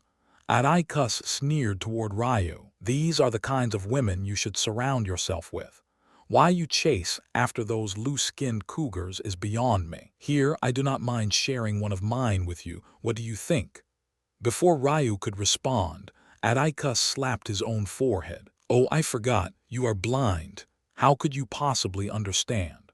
The 3 scantily clad women giggled as though Prince Adaikus was the greatest comedian to ever exist. Their long eyelashes fluttered, and their hands roaming Adaikus' body without shame or discretion. Without caring for Rias' reaction or his response, Adaikus disappeared, easily relying on his women to conquer the first step. At this point, Headmaster Leopold found Adaikus' actions difficult to understand, even if he was already the crown prince of his Lantes kingdom. The results of this competition would affect the confidence the Lantes kingdom people had in their royal family. If this confidence fell too low, a kingdom's faith would also fall, leading to numerous rebounding effects. However, it seemed that Adaikus did not care about such things or his image. He did not mind his people seeing their crown prince as a debauchee. It did not make sense. In the end, Adaikus conquered 3 steps, allowing Silas to follow suit and also do so. Finally, Prince Quan relied on his own strength to conquer 3 steps, retrieving some of his lost glory from the first trial. Like this, it became Rias' turn once more. But when the crowd saw that he once again stepped forward alone, they began to grow restless. Kaiden's battle prowess had long since become public knowledge throughout the plain. Defeating a second-order beast as a mere awakening realm expert was almost unheard of. Due to this, no one doubted Kaiden when he attacked Rias' step. However, this confidence was not something Ryu had earned just yet. After watching him struggle with a middle second-order beast, they had the right to be skeptical. Still, Ryu did not base his actions off the opinions of others. Using the most direct method, Ryu plowed his way through his opponents. In truth, hiccups like what occurred against the Tree Fairy Beaver happened again. However, Ryu seemed to escape death, using methods others would have never thought of time and time again. It was clear here just how important knowledge was in the martial world. After 8 months fighting in the Natural Order sect territory, Ryu had become used to a certain kind of beast. Due to the perpetual winter they experienced, there were limited kinds of opponents to be fought. Obviously here, there were no such restrictions. Ryu was unable to use the knowledge of his past life here either, because he simply was not used to dealing with mortal plane beasts. Their quirky habits and abilities were unknown to him, so he could only enter blind and adapt to the situation on the fly. Without a doubt, this sort of performance would impact the score Headmaster Leopold would give him, however. Whether this impact would be positive or negative still remained to be seen. After all, Leopold was well aware of Rias' circumstances, and thus understood why he did not seem to have basic knowledge of beasts almost everyone did. It was possible he would thus choose to raise Rias' grade for his ability to adapt so quickly and efficiently. After 2 battles the audience would describe as close calls, Ryu stood firmly on his 6th step. And once again, contrary to what was expected, he lifted his foot once more to take his seventh. Headmaster Leopold shook his head. I have no right to look down on this youth after the mistakes I've made, but he's still too rash. He's passed by the skin of his teeth through this second tier of steps, but he still wants to enter the third tier alone. While those like Leopold, Yana, and even Amel were worried, there were still those that hoped that this would be the moment Ryu finally could not stand to escape at the final moment again. When those individuals saw Ryu appear in a very familiar land of snow, bright smiles colored their faces. Ryu had actually drawn the same challenge Kaden had, the ice-eyed bear, but unfortunately for him, this was a higher third-order beast nearing maturity. The difference was akin to heaven and earth. Drastic changes occurred between the second and third orders. The difference between realms was far more apparent. While it was still acceptable for Kaden to defeat a second-order beast as an awakening realm expert, repeating this feat with his pulse-opening realm cultivation, and a third-order beast was impossible without help. To make matters worse, the refractory period of this beast's ice pupils was drastically cut down after it evolved. Its weakness was practically non-existent. The roar of the ice-eyed bear shook the white landscape, hot spittle and breath billowing through the air. This time, the silver-furred bear was far larger. From the 2.5 meters Kaden had faced, it now towered over Ryu T, almost 4 meters tall. Its sharp claws protruded more obviously, shimmering like polished knives even as its deathly blue pupils stared daggers through Ryu's body. Yana's grip on her grandfather's arm tightened uncontrollably. She had begged and pleaded for the old general to send Ryu some help, but she had been rejected. Maybe subconsciously, she was using her grip as a way of pay the poor old man back for his nonchalance. No one knew exactly how to feel. They thought it was all right if Ryu cleared the first and second tier steps alone, but fighting a third-order beast alone, as a 15-year-old youth, was unheard of. As one's cultivation progressed, the difference between single realms becomes akin to heaven and earth. The gap between a lower chi refinement expert and a middle was equal to the gap between a lower pulse opening realm expert and a peak. However, this was not a mere lower third-order beast. It was a higher third-order beast, the equivalent of a higher chi refinement expert. For perspective, this was the cultivation realm that Ryu's so-called father was in, currently a realm he had been stuck at for a very long time. Even the Death Guard Bishak was only one tier above this level. Just what was Ryu thinking? They could not understand it. King Tor's thoughts hardly needed to be explained. Even he would have to run when facing this beast. How could he even think of a possibility where the son he tossed away could defeat such a beast? If Ryu could kill this ice-eyed bear, did not that mean he could kill him as well? Ridiculous. However, it was at this point that many began to realize that something was wrong. Half a minute had passed, yet the ice-eyed bear had yet to attack. Since when did this violent creature have such patience? Normally, if one entered its territory, the enraged bear would chase this person to the ends of the earth. After another moment, Ryu sighed, allowing the wooden arm of a glaive to appear in his hand. The crude weapon was displayed before everyone. In fact, it was a weapon many of them recognized. After all, it was mass-produced. Many army corps gave their foot soldiers this very weapon.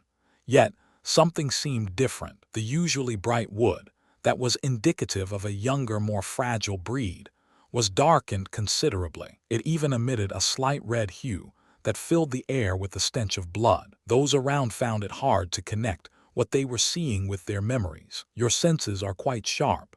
Ryu silently brandished his glaive. In the snowy peaks of the natural order sex territory, the one beast Ryu had never fought was the ice-eyed bear. It was not because he had never run into them, but rather because they turned tail and fled whenever they saw him. This was not an inexplicable matter. The ice-eyed bear were birthed with an inferior set of ice pupils. It could not compare to the true 9th-ranked ice pupils. Because of this, they had one more weakness that those of this plane had no idea about. They did not dare to face any opponent with true heavenly pupils. Ryu's stance shifted slightly. Wanting to end this quickly, he immediately used the strongest stance of the glaive. sweep. He only used one arm, and from beginning to end, the ice-eyed bear did not move. It was as though it accepted its fate for trying to defy the heavens. This was the true curse of its bloodline. A horizontal line seemed to cut the landscape in half. Suddenly, the projected image blurred. By the time it cleared once more, the head of the ice-eyed bear had fallen. Silence pervaded the arena. Even the seemingly all-knowing headmaster Leopold was at a loss for words. None of them could understand just what happened. In fact, even Ryo himself needed to sink deep into his thoughts to understand just why ice-eyed bears never retaliated against him. How could the experts here ever guess what the truth was? One strike, barely an ounce of effort, and yet a higher third-order beast fell just like that. The contrast between what happened before and now was simply too drastic. Those spectating could hardly wrap their heads around it. Under this pressure, Amori had no choice but to step forward and continue, trying his best to ignore Raya's display. To his credit, he maintained a level mind. His commanding abilities did not falter at all. He smoothly stepped onto his sixth step and allowed Prince Kalmin his turn. Having been pushed back to his second step by Kaden, Prince Kalmin could only diligently work his way back up. Somehow, Raya's display took loads of pressure off his shoulders. Even he did not understand why he was so relaxed. After all, if Ryu won these coronation games, it was his Opei's family that would suffer. This calm came as a blessing in disguise for Kalmin. His actions became clearer and more concise, as he made it to his fifth step with relative ease. With this, it was Kaden's turn once more. Unexpectedly, Kaden simply continued to climb his own steps, completing his last action to stand on his fourth step. But to Ryu, this move was obvious. Kaden was likely saving his strength for another attack. Amori would not be able to spare much help for Kaden. But obviously, Kaden could not defeat a third-order beast alone. The culmination of these two facts meant that Kaden would both receive little help and have to bring the lion's share of battle prowess. So, he needed to be well rested before he attacked Kalmin once more. Plus, according to the rules, he could only attack the same person every other round anyway. It was not worth wasting an action on Prince Kwon. Wydrek's turn took place directly after Kaden. His display was just as grand, once more using a full cast of Pulse Opening Realm experts to plow his way through his steps. Not long after, he stood on the sixth. The performances of Prince Atticus and Prince Silas took a turn this time around. Prince Atticus directly attacked Amori's seventh step. This move made the crowd wonder if Ryu had just been spewing nonsense. It was one thing to use the loophole in the attack action during the first and second tier, but doing so for the third tier was too risky. If your hidden ally ran into a peak third-order beast, there was no way anyone here would challenge a lower fourth-order beast. It was not worth it. Ryu remained silent under the whispers of the crowd. If they could be so easily swayed every which way, there was no point in wasting his energy. He had accomplished his goal already. As long as no one attacked him here, he would win. His remaining 3 actions were enough to conquer the 10th and final step. But who would have expected Prince Silas' lazy visage to enter Ryu's vicinity? After Prince Atticus finished helping Amori take his 7th step, Silas landed before Ryu with a lazy gaze of interest. "I wonder, just what are the odds of a peak third-order beast appearing?" he said amusedly. Ryu did not respond. He continued to adjust his mental state to the highest level. Even he was not foolish to take third-order beasts lightly. While he was able to use 5% of his strength to defeat a lower third-order dire wolf, that was obviously impossible for higher-order beasts. He needed to be prepared to go all out. No fun at all. Silas chuckled, not minding at all. "I wonder, though, how would the crowd react if they saw you at your lowest point like I have? Could the prestige of the Tor clan withstand such a blow? What would the public think if they knew the reason why 4th Prince Tor is such an unknown variable?" Silas' words caught the attention of the crowd mostly because they were absolutely correct. While Ryu's attack on Amori's psyche had been mostly speculation, everyone here could attest to the fact that Ryu's name did not resound like those of his elder brothers. But clearly he was an extremely talented individual. Here, Silas displayed his cunning entirely. He seemed to be attacking Ryu. But the hidden meaning within his words also dealt a blow to the Tor clan as a whole. If he truly was in an alliance with Amori, would not he have chosen different words? It was no secret that Silas and Amori were the only official disciples of Headmaster Leopold. It seemed that neither of them could be underestimated. "Say," Silas said softly, "white hair on a 15-year-old is quite rare, do not you think? As you know, I'm just a weak scholar, nowhere near as powerful as the mighty Tor clan brothers. However, I do have some small achievements in the matters of literature. No one in the Tor clan has white hair aside from the old. No one in the Agnes clan has white hair aside from the old. So, where did your white hair come from? I'm curious." The crowd suddenly shifted uncomfortably. Silas' words were not simple at all. Was he not afraid of starting an all-out war between his Viri kingdom and Rya's Tor kingdom? Those who were sharper began piecing together the hidden meanings behind his words. Why was it that a talent of Rya's caliber had been suppressed for so long? Why was it that the former first concubine had been demoted not once, but twice to the ranks of third concubine? Even King Tor, who had been enjoying this squabble until now, felt his features darken. He had personally conducted the tests. Leilani was innocent, and Ryu was in fact his son. He had different reason for suppressing Ryu to the best of his abilities, but it was not his place as a king to reprimand the prince of another kingdom. Interesting point. So you mean to say that even without the bloodline of any of the Tor, Viri, or Lante's totems, I still placed first among you all? I must be quite the talent. Ryu responded plainly. In truth, Ryu hardly cared about his mother. Even if her reputation was dragged through the dirt, he would not blink an eye. As for King Tor, he cared even less. He would find it quite funny if the general public believed he was a cuckold. However, after thinking for a moment, Ryu decided to respond. He had carefully laid out plans. He was slowly executing step by step in coming here. Silas' interference would actually make it easier for him to accomplish the final steps. So, he decided to play along. As though expecting this response, Silas smiled. "You've played directly into my hands." Of course. Silas said smilingly. Neither Prince Kwon nor Prince Kalmin could take even a single step without their bloodline totems present. Yet you not only far surpassed that, you placed first. Commendable. Ryu smiled lightly. "I understand. My fake father is a cuckold, my mother is a whore, and my true father is some sort of legendary existence capable of giving me such talent. Indeed, I wonder how this normal mother of mine, who was not even worthy enough to become queen, could attract such a man." Silas was stunned by Ryu's blunt words. It was not just him either. Third concubine Leilani broke down in tears, burying her head between her legs. In that moment, her already graying hair grew more frail and dried. "I'm only speculating." Silas shook his head, not willing to take credit for such words. "I only mean to say that there are many powerful men in existence frivolously pursue women. If I remember correctly, the White Devil cult of years past did not seem to care about the merits of their victims. No."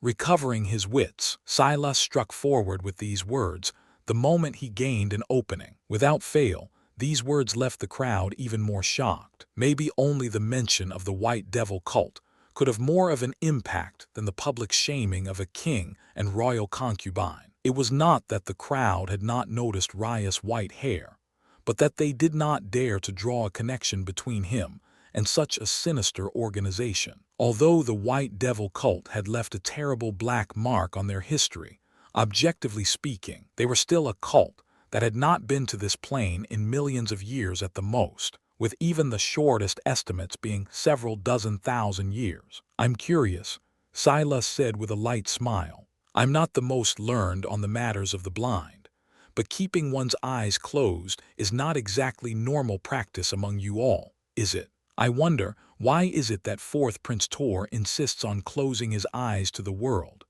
The crowd began to grow restless. Suddenly, They understood why they had not tied Ryu to the white devil cult immediately. White hair was only a single aspect of their reality.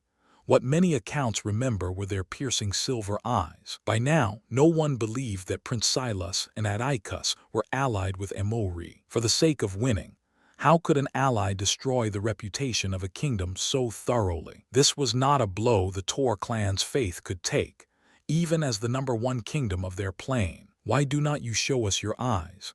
Silas egged the crowd on.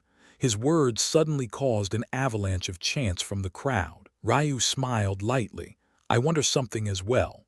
If my real father truly is a white devil, what makes you think I will not kill you where you stand? Silas felt a cold shiver descend his spine as Ryu's words froze over the crowd. That's a funny joke. Silas laughed, his expression never changing. Take this as being the fault of my crude humor. His gaze shifted, not minding Ryu at all. He knew that here, Ryu would never lay a finger on him. Half-Prince Quan, after I finish attacking these steps, you will do the same. If you do not, I will make sure your elder brother is forced to take another step back. When Prince Quan heard these words, his fists clenched as he tried his best to control his anger. His brother was their only hope. Even if Silas blatantly insulted him to his face like this, he could not ignore his threat. Their Opes kingdom had a very small supply of Qi refinement realm experts. Since experts could only be used thrice, they could not afford to waste them before the 3rd tier of steps. While Quan was gritting his teeth, Silas had not even bothered with his response, as though his services were already guaranteed. Instead, Silas gathered his own group of leather-armored warriors, disappearing into Ryu's 8th step with a sly smile on his lazy features. Ooh, so close. Silas' laughter filled the arena through the projection screens. Everyone he understood what he meant a moment later as a winged tiger appeared. He really had been close. The 2-winged yellow tiger was a higher 3rd-order beast. Had it been just a single tier above, Ryu would be either forced to fight a lower 4th-order beast or retreat by a step. Silas tapped his chin with an amused expression before directly crushing his jade without even trying. While much of the crowd was surprised by his actions, those with sharper intellects understood. Currently, Ryu was standing upon his 7th staircase. If Silas attacked now, there was no way for him to be certain if Ryu could defeat a peak 3rd-order beast or not. But in the case that he could, Silas would be responsible for helping Ryu climb to his 8th step. In that case, even if Quan took action, it would not matter. Let's say Quan managed to draw a peak 3rd-order beast and won. That would mean Ryu would have to fight a lower 4th-order beast to ignore the attack. However, if this happened, Ryu would not be forced to fight at all. The reason why was simple. If Ryu simply retreated from the 8th step to the 7th, then he would still be in position to climb to the final step during his next turn. In that situation, Silas' attempts would have been meaningless. Only if Ryu was forced to retreat to his 6th step would he lose his chance at first place. Silas smiled under the confused ravings of the crowd, instead calmly attacking his own steps and climbing to his 5th. Then he gave Quan a pointed glance. In the end, Prince Quan could only unwillingly leap to Ryu's step. Prince Quan lowered his head. I'm sorry. Although his hands were trembling, his voice was steady. It seemed that even under this pressure and humiliation, Quan maintained his air as a prince. Ryu smiled. You and your brother are quite to my liking. The Opes kingdom has a bright future ahead. Ryu's words stunned Quan, but that only made his guilt heavier. Still, he could only steel his heart, directly calling out the Opes kingdom's best experts to help him, including his father's death guard. Luckily, there was a loophole in the rules. Although it restricted the use of an expert to 3 attempts, there was nothing that said an expert could not be used by different princes. That meant if 2 princes used the same expert, that expert could fight 6 times. This was what gave the Opes princes a chance to survive. As Quan disappeared, Kalman's ear suddenly twitched. His expression quickly recovered, shrouding the surprise he felt and calming his quickly beating heart. He felt himself swell with gratitude, but he still had his guard up. Still, if the words he had just heard were true, their family had a chance. Suddenly, Silas' laughter filled the arena once more. Quan appeared in a world filled with scorching sand. In what seemed like an instant, his body and that of his helpers were matted in sweat due to the high-hanging sun. However, none of these things were the reason why Silas was laughing. Instead, it was because the body of a large red-shelled scorpion loomed in the distance, a peak third-order beast. Despite the situation, knowing quite well that Ryu would be forced to retreat a step now, Quan could only fight. If he did not win, his elder brother would definitely suffer. No matter how shameless Silas was, he would not dare go against such a public deal he himself offered.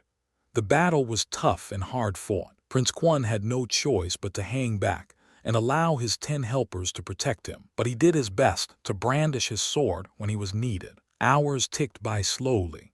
Eventually, under the assault of 10 Qi refinement realm experts, the red-armored scorpion fell, its violet blood coating the coarse, brown sand with a grotesque stench. Not long after, Quan reappeared, followed by 10 warriors who had reached their limit, only to hear Silas' laughter once more. "My oh my," Silas chuckled, "I wish your warriors a speedy recovery. I would hate for them to have to fight for Prince Kalmin at half capacity." "You," Prince Quan raged. The temper he had been trying to hold back all this time finally could not be held down any longer. When he and the Opei's warriors were within that desert landscape, he caught a faint understanding of what Silas' true plot was. He basically forced Quan into using warriors his brother had been saving all this time for the third tier of steps. Regardless of whether or not they fought a peak third-order beast, they would still have their stamina impacted to some level. Plus, Silas had other contingency plans. Even if they fought a weak third-order beast, Silas could just reuse the same ploy to force Quan to attack the steps of others. Regardless, after attacking 3 third-tier level steps, there was no way the Opei's warriors would not be tired out. By then, how could they possibly help Prince Kalmin to the best of their abilities? As a bonus, Quan would no longer be able to use them either due to reaching the 3-entry limit. Silas had known from the very beginning that Opei's kingdom would be forced to share their warriors. While the loophole in the rules helped them, it also harmed them. Plus, without even lifting a finger, Silas' point total for this trial would definitely deserve a boost. Just his schemes alone were so layered. Like Headmaster Leopold said, the means were just as important as the ends. Ryu smiled, standing up and stretching lightly. If one listened closely, it sounded as though there were metal ropes hidden within his body, instead of the muscles and tendons others had. "Half-Prince Quan, I think I still need you and your people to attack again. Would you mind attacking that Amori fella? The Tor clan as a whole is quite an eyesore to me," Silas said lazily, reclining for a nap. Prince Quan felt that the veins in his forehead were about to burst. How could he allow such an insult? Just when he could not take it anymore, he felt a large hand land on his shoulder. "Last time I checked, a challenge has been issued. Should not I have the right to accept it? In the face of absolute strength, schemes mean nothing." Ryu's cold voice shocked all those who heard it. By the time they understood what it is he was saying, he had already disappeared. In the face of absolute strength, schemes meant nothing. This was something that Ryu had taken to heart since his youth, because he had spent his whole life as a weak individual. No matter how many airs he put on, no matter how arrogant he acted, he knew this truth more than anyone else. Why was it that he dared to scold the immortals of the Shrine Plain? Why was it that he dared to call old Mistress Holy Wing a whore to her face? Why was it that he could ignore the rules of the Holy Wing clan to take Alina as his fiancée? It was all because the Tatsuya clan had the biggest fist. Ryu was never under any delusions that it was because he was oh so intelligent or so clever that the means of his opposition did not matter. In fact, it was the exact opposite. It never mattered that he was intelligent. All that ever mattered was the family he was born into. Now, Ryu did not have such support. He was alone, but now he had the opportunity to become the largest fist himself. There'd come a day where he'd be able to look down on anyone with disdain based off of his own ability. Silas could not believe that Ryu had disappeared. He had planned to ignore Ryu's existence entirely, treating him with impunity as he continued to make use of Prince Quan for his schemes. He had had everything lined up. By the time the third trial began, no one would believe that he and Amori were allies. But now, everything had been thrown into disarray. Could Ryu really be capable of this? The crowd was just as shocked as Silas, while the Tor clan members did not want to believe it. King Tor, cultivated for over 60 years yet, would not survive against a fourth-order beast for more than a single strike. As much as he wanted to believe that his fourth son was sending himself to death, he felt a deep discomfort within his heart. What if he actually succeeded? The shock from Raya's defeat of the ice-eyed bear still had not fully been washed away. Yet here he was doing something even more incredulous. To put matters into perspective, the three sects had only organized one lower fourth-order beasts for this competition, not believing anyone would be foolish enough to actually challenge one. How could they have thought that something like this would happen? Ryu might not even have the chance to shatter the jade on his neck if he met danger. To make matters worse, he was blind. At this moment, while everyone could not decide how to feel, Ryu had appeared within a desert plain. However, this place was far different from the land Prince Quan fought in. The ground was completely flat. None of the expected sand dunes one would think to find in a desert could be seen. In fact, the land was filled with cracks, looking like the pieces of a complex puzzle formed by overly dried ground. In the distance, about 20 or so meters from Ryu, sat the mouth of a cave. Even in the already scorching heat of this desert, the mouth of the cave still steamed akin to hot breath released on a cold winter's day. Those who were spectating immediately understood how terrible this battleground was for Ryu. There was no cover, no landscape to take advantage of, nothing but a large expanse of flat land from hundreds of miles. In fact, even the cave seemed to have been dug here. It did not seem naturally occurring. For Ryu, this kind of environment was technically the worst for him. Due to his ice jade crystal body, he was not supposed to like the heat. Luckily, his fire dragon and fire phoenix bloodlines fixed this weakness. A halberd appeared in Ryu's hand, his battle intent soaring. His fire dragon and lightning killing blood roared through his veins, as though keen on letting their might be known. Much like the glaive, this halberd also had a wooden staff attached to a metal fixture, and also just like it, its polearm was dyed in blood, forcing it out of its light brown and into a dark oak color that exuded a fiendish aura. The air was stale. Not even the slightest hint of wind or moisture could be felt. Even breathing made one's throat feel as though it had been lit afire. But as Ryu continued to not move, his momentum continued to climb. He could feel it coming. It was definitely coming. Scenes of his battle 4 months ago flashed in Ryu's mind. At that time, he had accidentally traveled too deeply into the natural order sect's beast forest. It was not that he was foolish enough to believe a fourth-order beast was not his opponent at the time, but rather that his knowledge about the mortal planes was truly too insignificant. Due to his ignorance, he stumbled into the territory of an ice saber-toothed tiger. Ryu was forced to put his life on the line to escape, forgetting everything about training his nonsensical dream of dual-wielding two-handed weapons, all to bring out his full potential. Back then, his gliding cloud steps had already reached the circle of perfection, but he was not fast enough. He had already been a spear heir, but his attacks were not piercing enough. He had already cultivated to the peak of the pulse-opening realm, but he was not strong enough. To this point, Ryu had seemingly not improved. His movement technique was still at the circle of perfection. His cultivation still had not broken into the chi refinement realm. His spear had not reached the impose realm either. One would think that in 4 months, Ryu had completely wasted his talent. He could feel that feeling once again. That insurmountable wall, a bridge that was impossible to cross, one built by the realms of cultivation.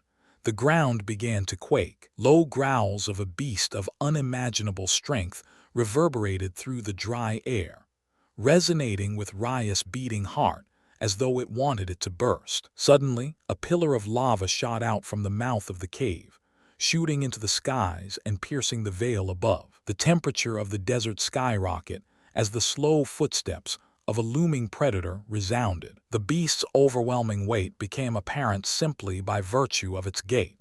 Soon, the image of the deathly beast came into view. Even Ryo, who stood at just over 2 meters tall, was dwarfed. Its body was that of a tiger, but its 4 wings, still glistening with molten rock, shimmered like sheets of metal. Its fur looked nothing like it should, instead seemingly reminiscent of sharp red needles, each half a foot long, and layered to create a dense coat, an impenetrable defense. Its large, scarlet eyes looked toward Ryu like a lofty king meeting a servant. Even as its head loomed 6 meters in the air, it suddenly roared, its projection so fierce that a cyclone of scorching wind charged toward Ryu.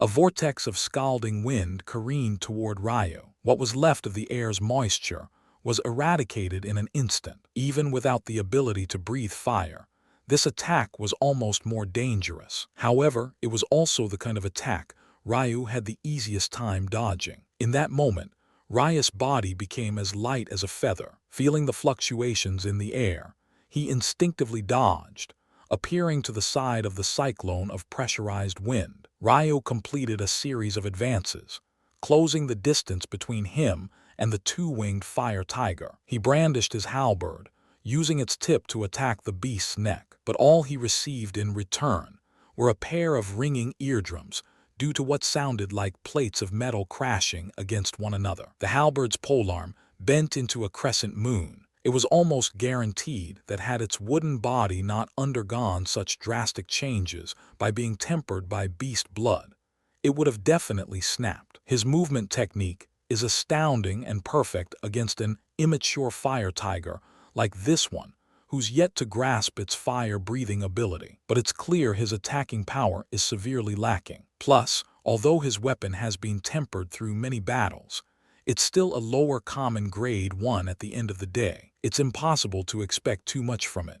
An elder beside Amel commented. In truth, the elders looked on in confusion. After the shock of Ryu's actions wore off, they began analyzing the situation. From what they could tell, Ryu was purposely remaining as close to the body of the fire tiger as he could. This was likely in order to take advantage of his small size and to disallow the beast from taking advantage of its speed. However, why was he only using one arm to attack? Some thought that maybe it was because Ryu had never had anyone to teach him. After all, he was ostracized by his family. When had he ever had a proper teacher? If any halberd master saw him using their precious weapon with only a single hand, they would lose their minds. However, this explanation was difficult to accept as well. Reason being that Ryu was too powerful to have advanced to such a height alone in less than 2 years. It simply did not add up. Despite their confusion, the elders were right about Ryu's plot, but their reasoning was slightly off. Ryu wanted to stay close to the fire tiger so that it could not make use of its speed.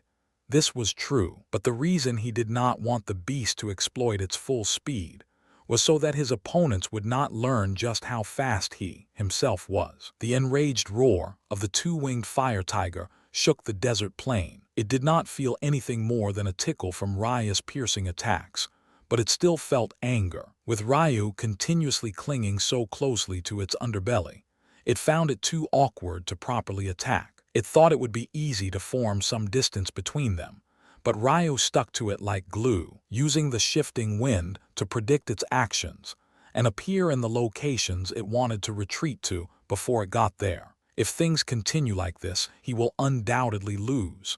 The other elder commented, but of all the young geniuses to ever exist on our plane, he must be among the top. No, without a doubt, he's among the best. Lasting this long against a 4th-order beast with peak pulse opening realm cultivation. This is unheard of. Even though these elders would only need a few exchanges to defeat the beast Ryu was currently fighting, they had long since entered the spiritual severing realm. Suddenly, Ryu retreated, his body dancing backward with a hard-to-come-by elegance as he created some distance between himself and the beast. I've analyzed enough. If someone was reading Ryu's mind, they would assume he meant that he had been analyzing the battle strength and attack patterns of the fire tiger. However, this was not the case at all. Ryu would not be foolish enough to believe that he had seen through the fire tiger, especially not with his eyes closed. No, Ryu was referring to the jade that hung from his neck. When Ryu fought the ice-eyed bear, he distinctly felt that during his final attack, the image projecting abilities of the visual jade distorted. This might have been missed by many who were in his position, but Ryu had a high sensitivity to spiritual chi fluctuations, not only due to the fact he had a half-step into the spiritual entrance realm, but also because he had the origin flame. The moment Ryu confirmed his suspicions, he formulated a plan to take advantage of it. Unfortunately, due to the fact there were 3 spiritual severing realm experts in the battle arena, namely his grandfather, Amel, who was a half-step divine vessel realm expert,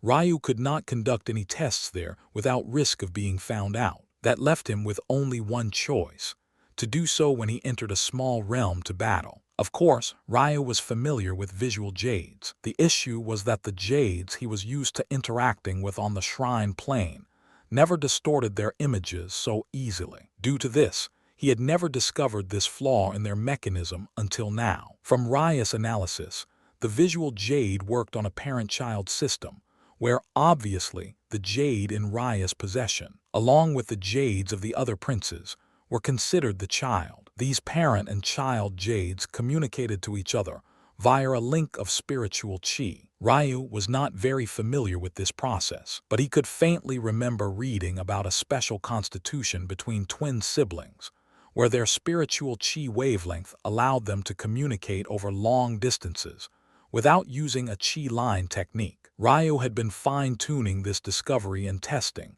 just how to best distort this communication via wavelength. After almost half an hour of fighting, Ryu believed he had finally found a method. The reason the image distorted back when Ryu used sweep to kill the ice-eyed bear was because, although he only used a single hand, Ryu still had a faint connection with his inheritor status. As everyone knows, an heir or inheritor uses their mental realm as a base of connection with the heavens in order to call down upon essence to supplement their strength. This communication has the same basic theory behind it as the parent-child relationship of the jade, and also the abilities of some twin siblings. Now, Ryu not only understood this concept, but he had homed in on the exact frequency of spiritual chi needed. And now, as long as he focused, the crowd within the battle arena who had been watching with rapt attention suddenly became very confused. Was not Ryu trying to keep their distance close so that he did not have to deal with the speed of the fire tiger? Why had he suddenly backed away? However, before they could receive their answer, the images blurred, blinking into and out of existence inexplicably. What's going on?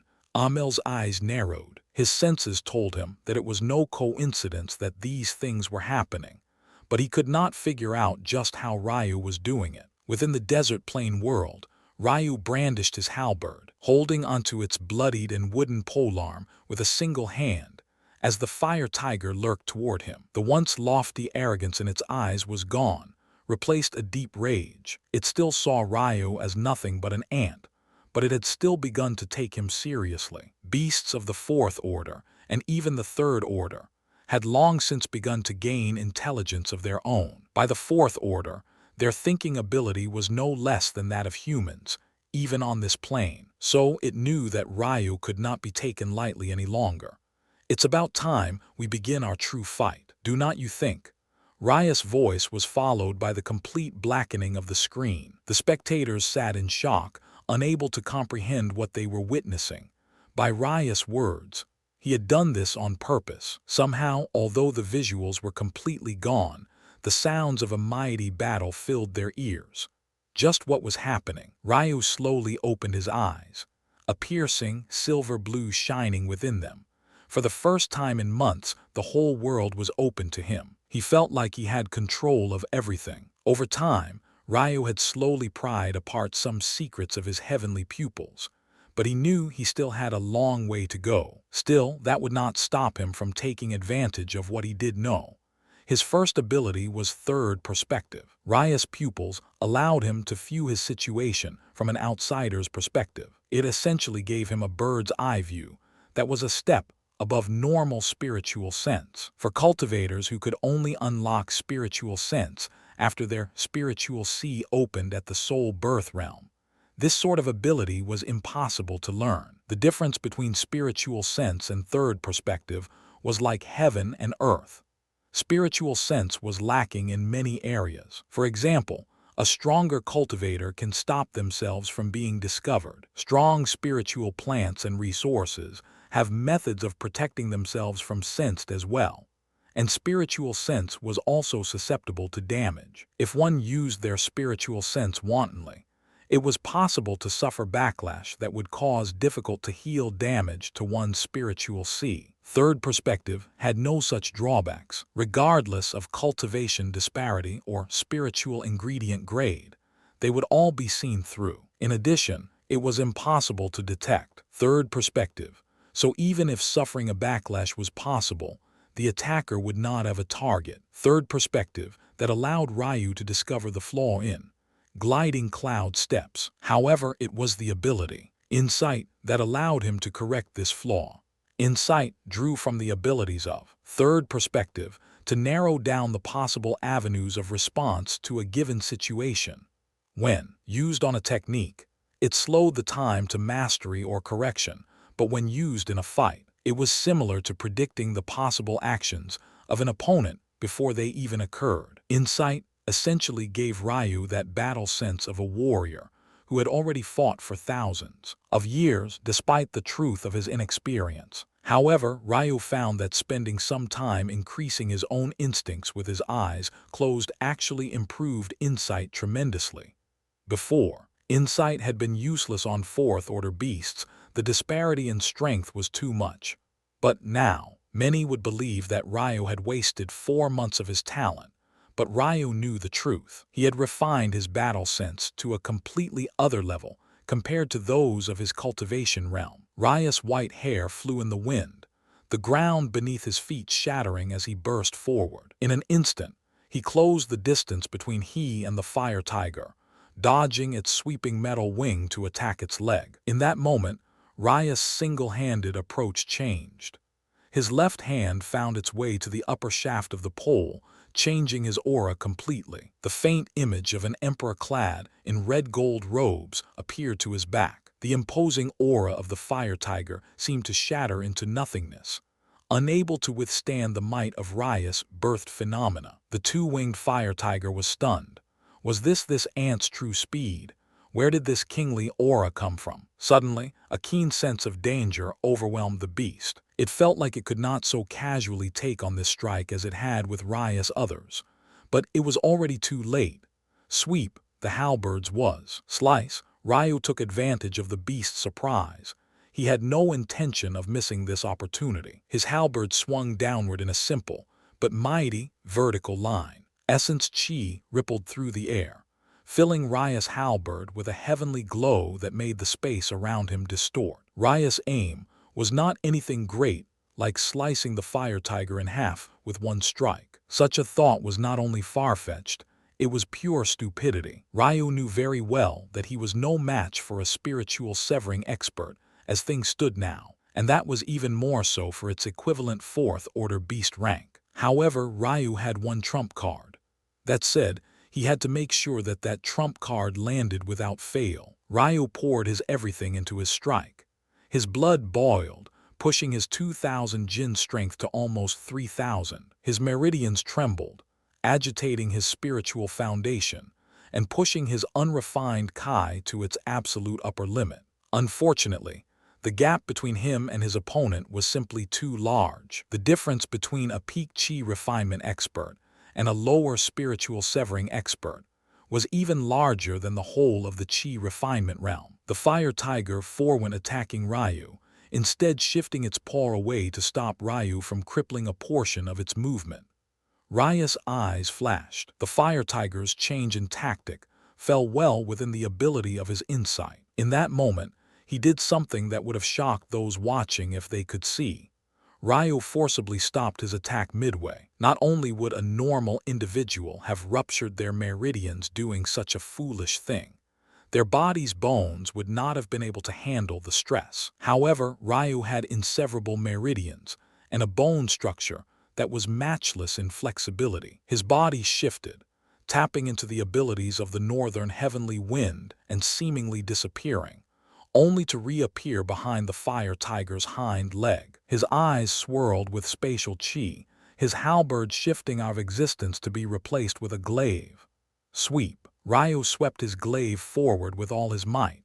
The change was too sudden. The beast had been certain that Ryu's inner organs would have shattered after forcibly stopping a full-powered strike midway. But not only did that not happen, Ryu's speed suddenly shot upward again, causing him to appear behind the far more important and powerful hind leg. While injuring a front leg would have hindered the fire tiger to some extent, the loss would have only been around 5 or 10%. But the loss of a hind leg would cause a drastic fall upward of maybe even 30%. This was not even the most vital point.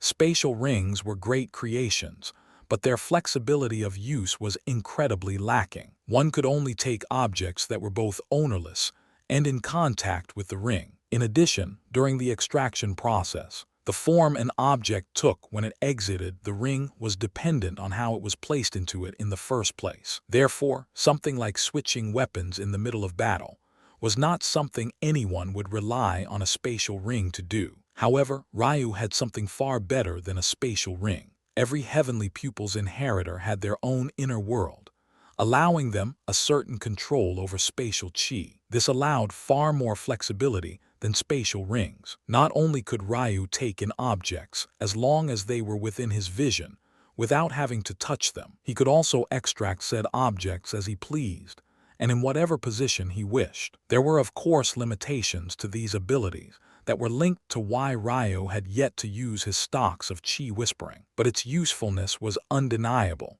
All of these things seemed useless on their own, but together they added up to a wholly dangerous situation for the two-winged fire tiger. Before it could react, Ryu's strike had already landed upon its Achilles tendon. The familiar sound of metal striking metal resounded. As expected, the sturdy exterior of the fourth-order fire tiger was not so easy to penetrate. However, Ryu's face did not sink into despair as one might expect. Instead, he roared with all his might, his glaive chi soaring to a new height. Pishu, a seemingly insignificant cut, barely 2 inches deep, appeared on the fire tiger's hind leg. At this moment, it was quickly trying to move away. It was so shocked by Ryu's momentum that it panicked. It had already forgotten that Ryu was a mere peak opening realm expert, even though it could crush even lower spiritual several realm ones. It lost itself to fear, affected by Ryu's confidence and overbearing nature. This might sound like a simple affair, but it was not. When Ryu's battle intent soared, the ancient beast blood within his veins had roared as well. The problem was just that his body realm was so weak that it was not enough to use his bloodline to suppress the fire tiger. However, the beast became unable to ignore the difference in quality of their bloodlines. Once Ryu decided to fight it head-on, its instincts suddenly took over, telling it that it should run. What was it? A mere tiger in the face of a dragon, Killen, and Phoenix. It was nothing. None of its achievements meant anything. By the time the fire tiger woke itself from its stupor, realizing how ridiculous its thoughts were, it suddenly felt a danger, many times that of before. The fire tiger's head spun, only to find itself looking at the image of a shadowy deity with a blinding sun to his back. This deity held a bow as black as night, while energy uncontrollably surged toward him. At that moment, the images in the battle arena began to flicker once more, as Ryu's spiritual chi quickly drained, trying to maintain the connection between him and heavens. His ability to control the visual jade faltered as well. His mental realm simply was not refined enough to split his mind between two difficult tasks to a level of perfection. The fear the fire tiger felt now was far more real and tangible than anything it had felt previously. Before, it was the irrational fear of the potential of Ryu's bloodline that shook it. But now, it was the reality that it faced right now. It did not know what to do. With its cultivation, it could soar into the air and kill Ryu now before his attack grew large enough to threaten it anymore. In fact, considering it had wings, it could fly long before it became a fourth-order beast. However, it still hesitated. In that instant, it forced itself to calm down. How many battles had it fought? How many corpses formed the stairs that built its current cultivation? Just how many times had its life been on the line just like this? It spent its whole life building to the point it could own such a large expanse of territory alone. How could it allow this ant to do as it pleased? It was then that the fire tiger decided to dodge. It knew that its moment of hesitation had lost it the opportunity to take the initiative. So it primed itself at run. It turned its head decisively, slamming its hind legs into the ground and charging forward at a speed far greater than even Rias. It zigzagged along the ground. With its intelligence, it could tell that Rias' mastery of the bow was far lower than that of his glaive. It was confident that at its peak, it could dodge this coming attack 10 out of 10 times. Unfortunately, that was only at its peak. Just as the fire tiger turned its body to take another sharp zag, trying to distance itself from Ryu, an audible popping noise that was reminiscent of the snapping of a metallic cord resounded through the desert plain and the battle arena. A howl of pain escaped the fire tiger. It could not understand what had just happened. Its hind leg, it was injured. That was impossible. That puny human's attack barely made it an inch into its body. What the fire tiger did not understand was that it had played directly into Rya's hands. Ryu knew from the very beginning that his strength was not enough to slice the tendon of a fourth-order beast. But who could harm a fourth-order beast more than itself? The Achilles tendon was a fragile part of not only humans, but also most beasts. Even the smallest micro-tears could develop into devastating injuries if left unattended. Yet not only had the fire tiger left his unattended, it applied pressure on it again and again, trying to escape Rya's arrow. As its body curled up in reflex, springing into the air involuntarily, it realized it was too late for regret. An arrow of pulsing light, swirling with spear, glaive, and halberd kai careened through the air, screeching with a sound that made the fire tiger's ears bleed. Its last sight before the arrow shattered its skull was a pale-faced Ryu, falling from the skies like a gently blowing leaf. After a while, the image projected to the large crowd cleared. A stunned silence overwhelmed the battle arena as they all watched Ryu slowly approach the corpse of the beast. Ryu began to dissect the fire tiger. In reality, this was extremely difficult even now that its defenses had weakened. It took Ryu several hours to reach the spiritual root and meticulously displace the organ and the blood essence within it properly. However, no one blamed him. The corpse of a fourth-order beast was too precious. Plus, there had not ever been a time limit placed on a turn. As a result, Ryu could take all the time he needed. By the time he finished, the second day of competition had begun. Many princes and audience members had directly taken time to rest. After all, not all of them had high enough cultivation to remain awake for extended periods of time. When Ryu finally reappeared, the shock of his victory still had not worn off. Unfortunately for his competition, he had also been savvy enough to take advantage of the competition rules to rest as much as he needed within the small realm. One might wonder why Quan had not done this to dodge Silas' schemes, but this had an obvious answer. Would Silas have let things go so easily had Quan done that? Of course not. In all likelihood, he would shamelessly demand more. There was another more complex reasoning to this as well. One had to remember that these trials were not taking place in a vacuum. The small-scale teleportation arrays had been connected to the real territories of real beasts. How could there only be one beast in a small realm? Beasts spent much of their time fighting for territory. What would happen if the overlord of an area suddenly died? Would not new beasts rush in, seeking benefits? The only reason Ryu could calmly digest his gains, instead of having to fight new waves of beasts, was precisely because of how powerful his opponent was. The fire tiger's territory was so large and expansive that beasts adjacent to it had not even heard the sounds of battle, let alone realizing it died. This was exactly why Headmaster Leopold had never bothered to set a time limit, despite knowing this loophole existed. The lack of a time limit was actually a potential pitfall left behind by Leopold as a trap. If you spent too long battling, trying to conserve strength, or were too poor in battle to finish quickly enough, you would attract far more trouble than you were capable of dealing with. Only when the opponent you faced was so outrageously powerful would these petty traps have no meaning. Of course, Ryu was able to see through this. He had realized from the beginning this trial's rules were not so simple. Seeing that Prince Quan was looking around dumbly, Ryu shook his head. "Prince Quan, it is still your turn." Ryu's words like a pike breaking through a thin sheet of ice. An eruption of emotions and chaos swept through the arena. Just how had Ryu done it? They could not see very much from the flickering images at the end. Why had the fire tiger suddenly leapt in the air and howled in pain? Was that a bow Ryu was holding at the end? Just what kind of attack was that? Oh, Prince Quan perked up.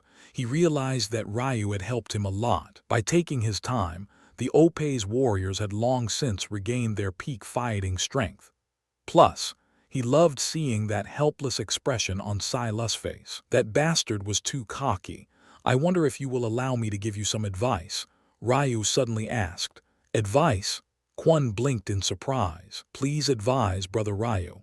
You have 2 actions left. How about you use the first one to attack your brother's step?"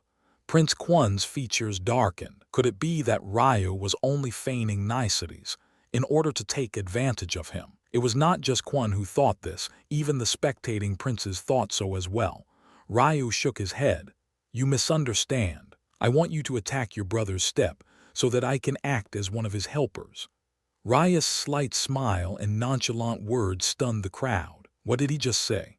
Of those spectating, only Headmaster Leopold's eyes flashed with a piercing light. How had he planned to keep these proceedings fair, despite knowing that there was an imbalance of princes from various kingdoms? He had left behind many hidden rules and loopholes to be taken advantage of.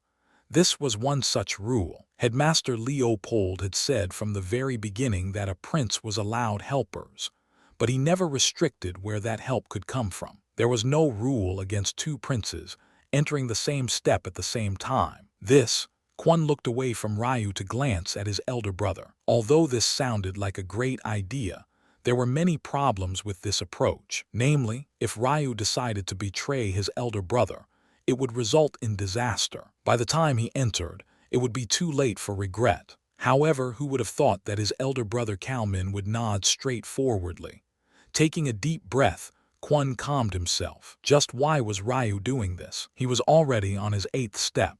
Since he could defeat a lower 4th order beast, he would not have trouble taking first place after Quan concluded his turn. So what was the purpose of this?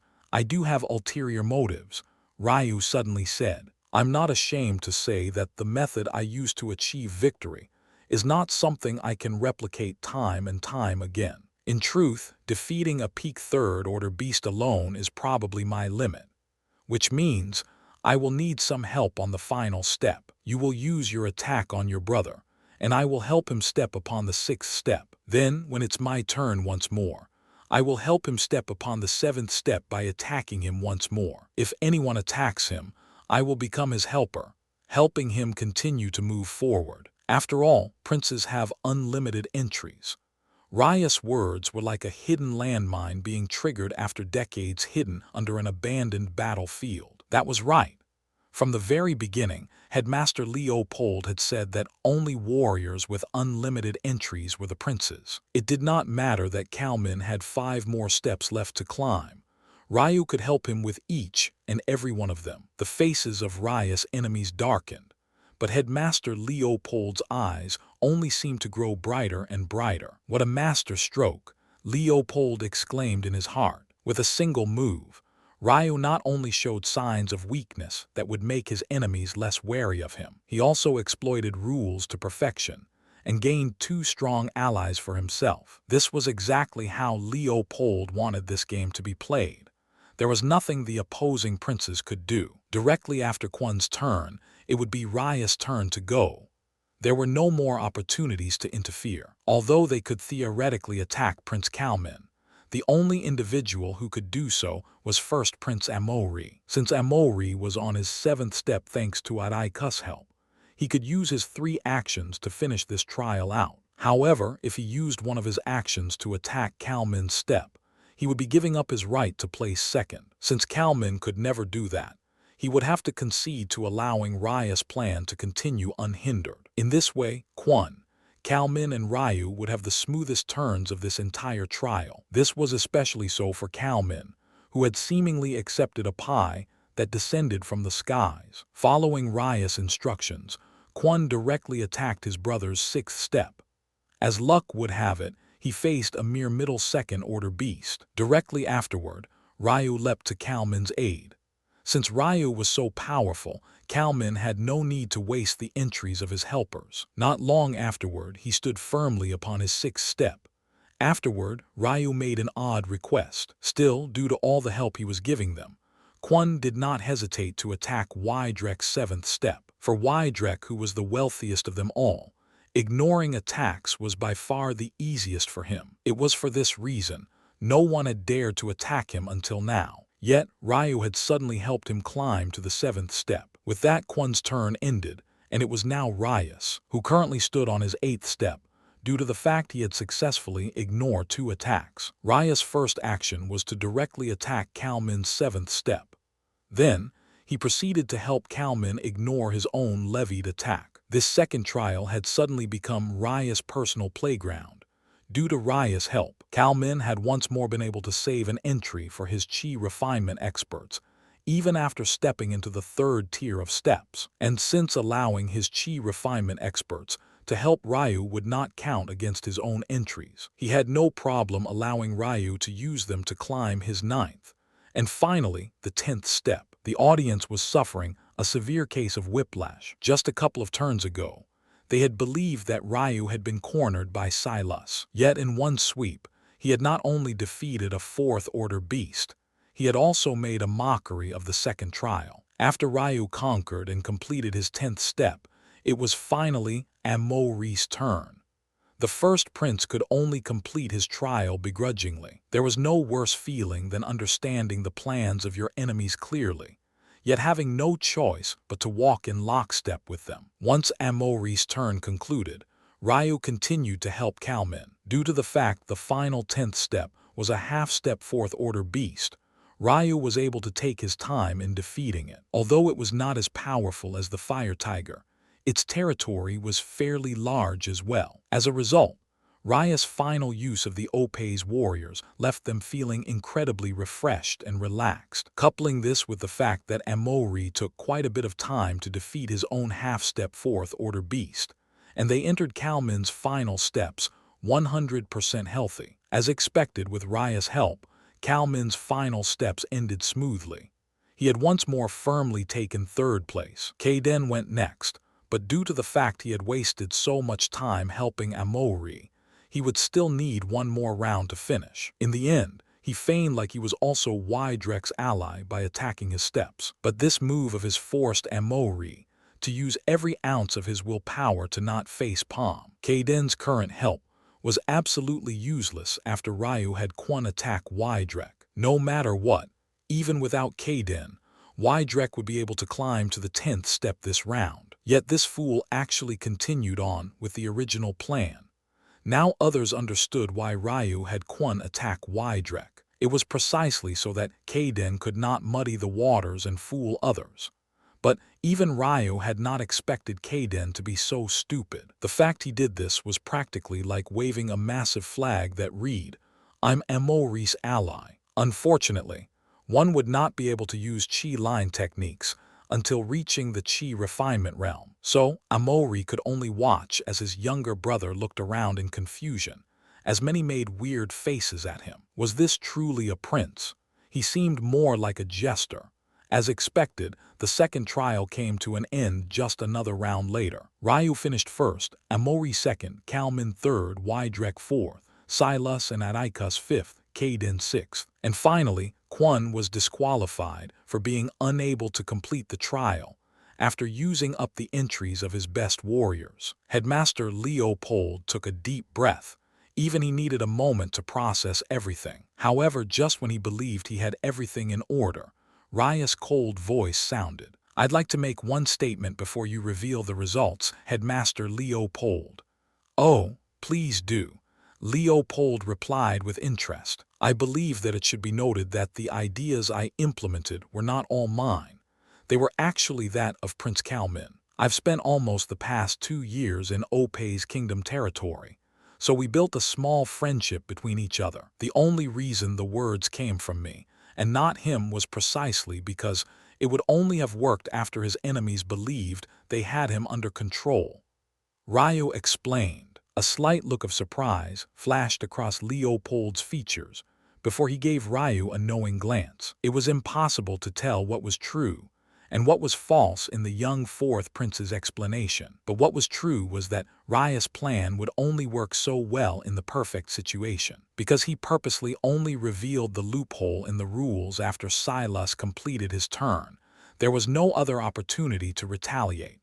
In addition, it was precisely because he did not help Kalmin when Kaden attacked his steps last that everyone believed Kalmin would have to deal with everything alone. Simply put, it was because Kalmin feigned weakness that the plan worked so effectively. This kernel of truth made it difficult to outright reject Ryu's words.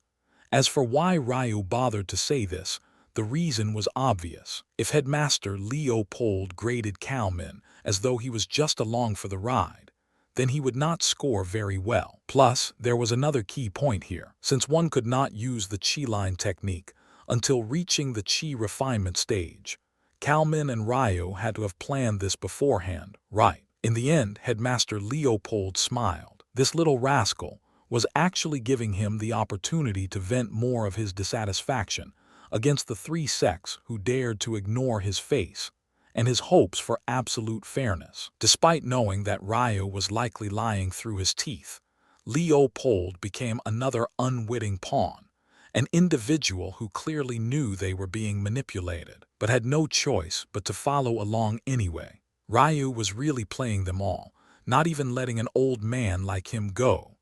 Headmaster Leopold shook his head and chuckled. In first place, awarded with a full 10 points, is fourth Prince Tor. He's once again displayed unmatched intellect. However, this time, he's shown this old man just how important absolute strength in conjunction with intelligence is. While none of his schemes would have worked had he not been powerful enough, the fact of the matter is that he was. When one thinks about it, without authority, intelligence is only meaningless. When you play a game of domain, the more intelligent individual wins. But this is only because the rules of the game have been established as something that must be followed. While the authority in use is not obvious to you at the time, it is in fact there. This sort of logic can be applied to all sorts of matters, and I thank little friend Ryu for opening this old man's eyes to this truth. Headmaster Leopold smiled lightly, feeling 10 years younger all of a sudden. How long had it been since he had such a profound breakthrough in his mental realm? In truth, this conclusion was a bit depressing to him. He had never attempted to enter the world of cultivation, because he believed the matters of the mind were superior. But by now it was already too late for him. Still, he did not feel despair. Instead, he etched these matters into his heart. He could only hope that some of these faint memories followed him to the next life. When that day came, he would definitely not waste his youth again. In second place, the crowd unwittingly shifted forward in their seats. The first conclusion had been obvious nearly from start to finish. What they wanted to know is just how the rest of the board had been affected. I've placed second Prince Tor.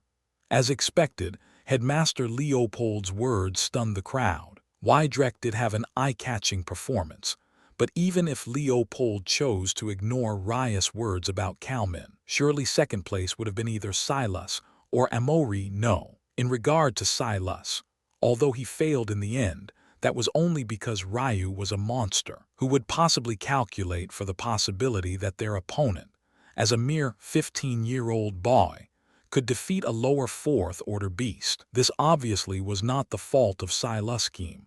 In fact, his actions could be said to be perfect. Then there was Amori. He was once again calm and steady throughout the whole process. In truth, his performance was inferior to Silas. The only reason it would be acceptable if he placed second instead was due to how perfect his commands were as he climbed his steps. From beginning to end, only his helpers never suffered a single injury. While this was partly due to how powerful his dragon core were, it was also related to his quick and clever battle tactics. Still, this time, no one had an outburst. Everyone simply waited patiently for Headmaster Leopold to explain. Among the 7 remaining princes, Wydrek brought out his greatest strength with the most efficiency. A king knows when to take a step forward, but he also knows when to take a step back. You all know this, but both of Wydrek's grandfathers are emperors of the battlefield. Old General Garrus has been a loyal guard of Tor Kingdom for several dozen years, and has a list of military merits that could extend from one end of our highest mortal plane to the other. On the other hand, Supreme Elder Amel Tor is an overlord of the cultivation world. He is not only an unmatched talent, but his battle prowess has been well known since his youth. A youth like Wydrek is under tremendous pressure not to only succeed, but to follow in the footsteps of those who came before him. The reason I award Wydrek 9 points is not only because of the overbearingness of his wealth, but because he's shown the bearing of a true king. Only a person worthy of that title can forge his own path with such absolute confidence. Hearing Headmaster Leopold's explanation, no one could find it within themselves to refute. This competition was entirely about naming the one prince who was the worthiest of the title king among the 8 of them. In that case, were not Leopold's requirements perfect? In third place, I name another tie, this time 3 ways Prince Kalman, Prince Amori, and Prince Silas. Everyone is aware of how poised first Prince Tor behaved. He is the only one among the 8 that left their subordinates in perfect condition. His adaptation abilities were excellent, and his approach to combat was both novel and an homage to history. While lacking in his own combat strength, he also made use of his greatest strengths to succeed.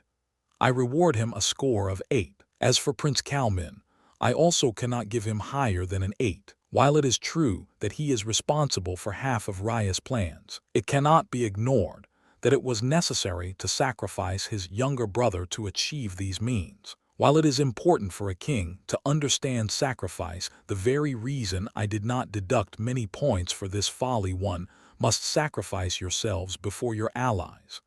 Ryu practically tuned out the rest of that portion of the headmaster's speech. The moment he heard it begin, he could smell the bullshit wafting through the arena. It was obvious that Leopold was making things up, as he went to make it seem like he was not being manipulated by Ryu. It was also obvious that this was simply the highest grade he dared to give Kalman to not attract the hatred of the 3 sects. So Ryu only chuckled lightly.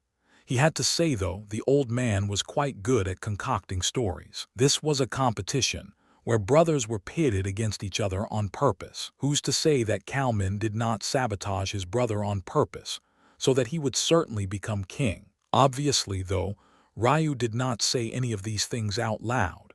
He let the old man have his fun. In fourth place, I have Prince Adikus with 6 points. While he did succeed in pinning the weakness of Kalman, he did not exploit it fully. So, I can only award 6 points. In fifth place, I will award third Prince Tor with 1 point for completing the trial. And in last, we have second Prince Opais. After combining the scores of both trials, we have Ryu 20, Amori 16, Kalman 16, Wydrek 13, Silas 10, Adikus 8, Kaden 6, and Quan 0. Prepare yourselves, for this will be the third and final trial. Both the princes and the crowd suddenly perked up, hanging on Leopold's every word. For those like Amori, who believed they had a good guess about just what this trial would be, they were eager to see if their guesses were correct. As for the others who had no idea, it could be said that they were just as, if not more nervous than the former group. This final trial will encompass true combat, not among humans and beasts, but among you princes and your various factions. As potential future kings, you must not rest your hopes upon everlasting peace, But that also should not mean that you should forget diplomacy in its entirety. The higher mortal plane faces many enemies aside from beasts. Many clans of the lower planes are always seeking opportunities to take a step forward. At the same time, there are many clans from above that often lose their footing and rely on the higher mortal plane as a place to regroup. Over the year, many wars have been fought against these newcomers, however. Every time, our plane has managed to hold on. In the future, it will upon your shoulders to withstand this burden. Leopold's words were not false. Although it had been slightly more than 100 years since the last time such an event occurred, it still had to be remembered that there were some here who were actually alive during the last. For clans on the middle mortal plane, like Granny Miriam's clan, for example, they always sought to elevate their position to greater heights. A higher plane not only represented greater resources, but it was also directly correlated to life as well. On the lower mortal plane, a mortal would only be able to live 70 to 80 years at most. On the middle mortal plane, this number was elevated by 20 years, making the average life expectancy closer to 100. As for this highest mortal plane, one only needs to look at Headmaster Leopold's healthy image to understand. By the time one reached the former shrine plane, a mortal would be able to live 200 years without the aid of any spiritual treasures. One can easily see,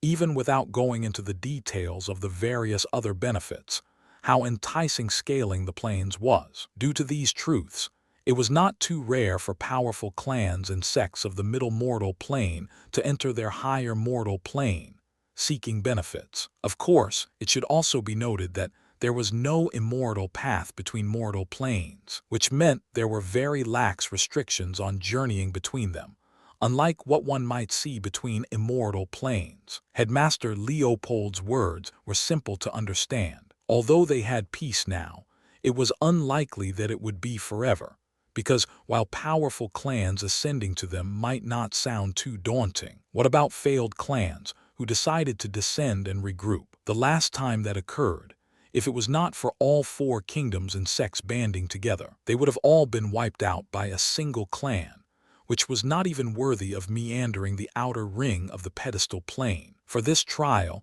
we will be reliving certain scenarios of history past. To begin each round, you will all be given a role. These roles can fall under 3 separate categories. There will be 1 role for defense and 2 roles for attackers. This defensive role will represent our 4 kingdoms, while the 2 attacking roles will be split into immortal and mortal, representing attackers from above or below. Each role type will have its own advantages and disadvantages. How you choose to use these to your advantage will decide your grades by the end of this trial. If you receive the 4 kingdoms role, you will have the advantage of choosing your home base. You will also be allowed 1 hour of preparation time to set your defenses. However, your disadvantage will be that your opponent will be able to both watch how you set your defenses in detail and receive full details about the warriors you choose and how you position them. In addition, any experts that die will not be allowed to be replaced. The crowd sucked in a cold breath. This sort of disadvantage was not too damning. However, they reserved judgment. After all, Leopold had yet to explain the other roles. If you receive the middle plane role, you will have the advantage of movement, while those titled with the 4 kingdoms role have the responsibility to protect a base. You can attack and retreat as you see fit. Those with this role are allowed 3 attempts to take down the defenders, and can also take as much time as they need to heal in between attempts. In addition, any experts that die can be replaced within the given limit. The disadvantage of this role, however, is that you will have your experts limited, while those with the 4 kingdoms role are allowed 10 chi refinement realm experts. Those with the middle plane role are only allowed 5.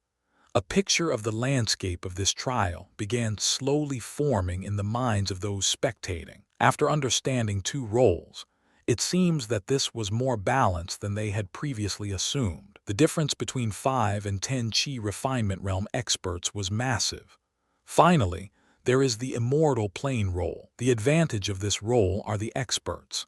One can have up to 20 Qi refinement realm experts should they be given this role. However, with this advantage comes its own disadvantages.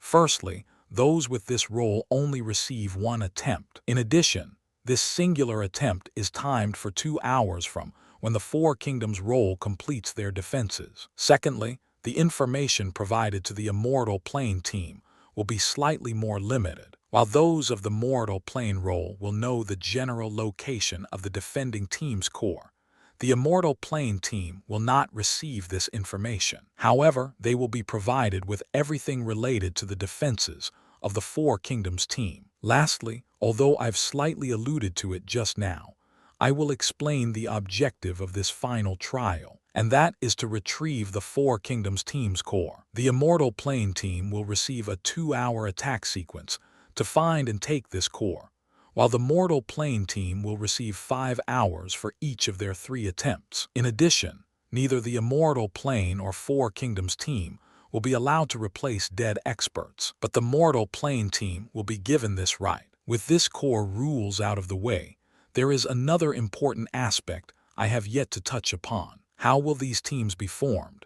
Headmaster Leopold's question hung in the air. He knew quite well that everyone was wondering how the teams would be portioned out as well, yet he remained silent for a while. It seemed the old man liked his theatrics. This third trial will work using concepts of King of the Hill. The first team to successfully defend their Four Kingdoms core twice will be considered the winners. Of course, the various scores you receive may or may not be related to this. I will always put the most stock in performance. However, this matter is not as simple as it seems. Successfully defending against a particular role will count as one, but defending against that same role once more will not count at all. Essentially, you must defend against one mortal attack and one immortal attack to claim victory. You will each have the opportunity to choose your role, except for Ryo, who has no choice but to take the Four Kingdoms role to begin. This is both his blessing and his curse. Many raised an eyebrow at these words, since ending this trial relied on one prince defending 2 roles once each. Was not it a major advantage to go first? But those who were more clever immediately understood the pitfall the moment Leopold spoke his next words. After Ryu takes up his position, the next individual by the results of the previous 2 trials will then be allowed a chance to pick their attacking role. Whether it be mortal or immortal, it does not matter. The decision will be left up to you. However, you do need to note that you are not allowed to pick the same attacking role twice in a row, so be mindful. Maybe if Rya's eyes were opened, others would notice his gaze narrow. These rules seem simple, but how could Ryu not immediately understand the trap that was being laid? If Ryu somehow defeated his very first challenger, would the subsequent princes risk choosing the one role he had yet to defeat? Of course not. They would purposely pick the role Ryu had already defeated. No matter how many times Ryu defeated that one role, the trial still would not conclude, and they would thus still have a chance at victory. Why would the princes choose to do this? Obviously because no one role was clearly better than the other. Both had their advantages and disadvantages, so they would obviously choose the role that mitigated their risks to the greatest extent. The only life jacket Headmaster Leopold threw was in his final words. Obviously, he would not allow the other princes to endlessly exploit this rule, so he barred them from choosing the same attacking faction twice in a row.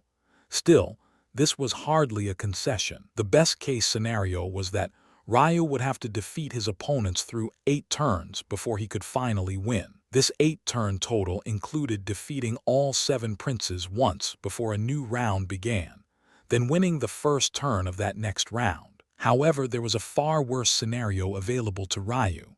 What if he failed? If he did not win 8 turns straight, he would be booted from his Four Kingdoms role. By the time he fought for the right to claim that role once more, his opponents could rinse and repeat the same scheme. By then, their ability to choose the same role Ryu had already defeated would be allowed once more. If this continued, Ryu would enter a vicious cycle of losses. Headmaster Leopold almost seemed to have made these rules as he did so, that it would be impossible to win in one fell swoop. Headmaster knew There were many alliances among the princes, but with the way these rules were set up, would they really dare to so blatantly help each other? Even Silas could not be as carefree as he was before, or else his Viri kingdom's faith would definitely suffer. As for Ryu and the Opes princes, could the latter two really care for Ryu in this situation? If they helped Ryu win, how would they answer to their own people? The entire livelihood of the Opes kingdom was hanging in the balance. They definitely could not afford to repay the debt they owed Ryu here. The only acceptable alliances would be between brothers helping each other. In that case, the kingdom could rally behind them. In fact, their faith might even skyrocket. Who did not like a story of brothers willing to sacrifice their rights to the throne for one another? If Headmaster Leopold's calculations were correct, this meant that the only wild cards left would be Kaden and Quan, both of whom would want to aid their elder brothers. This was Leopold's plan all along. He had known from the beginning that the three kingdoms would band together to harm the Opes clan. But in this case, the Opes clan had the advantage. Even if Amori defeated Ryu, Kalman would have the chance to defeat him directly afterward. If Kalman managed to win, no matter what the following princes did, as long as he managed to make it to Quan's turn, he would win. This placed Opes kingdom's destiny firmly within Kalman's hands. Whether they win or lose, it was all up to him. This is the best this old man can do for you too. Whether or not you can grasp this opportunity will be left up to you. As for Ryu, Leopold did not believe for a moment there was a possibility for his victory. No one would be foolish enough to underestimate Ryu, not after what abilities he displayed. The issue was that the only number count that was limited were chi refinement experts. Leopold purposely did not put any cap on the number of experts you could have below that cultivation realm. How could Ryu face hundreds of soldiers alone? His loss was inevitable. Headmaster Leopold sighed. Do not blame this old man, little Ryu. I organized these events long before I knew of your plight. If I had known, maybe I would have made a change. Still, with your talent, even the moon and the stars are within your grasp. This old man will make sure you leave here safely. In the future, you can take your revenge yourself. Many shared Leopold's thoughts. That said, these individuals were not nearly as benevolent as the old headmaster. Their minds were far more sinister. To the edge of the arena, Amori was pulled aside by his grandfather, Patriarch Cedar. The Dragon Corps are undefeatable, but that Ryu is far too unpredictable. Be swift and strong. Throw everything you have at him. And definitely do not, under any circumstances, allow him to survive past this first turn. Kill him. Patriarch Cedar's lofty aura was akin to an ancient tree, rooted in the ground firmly. The only thing that gave away a glint of emotion was the dense killing intent in his eyes.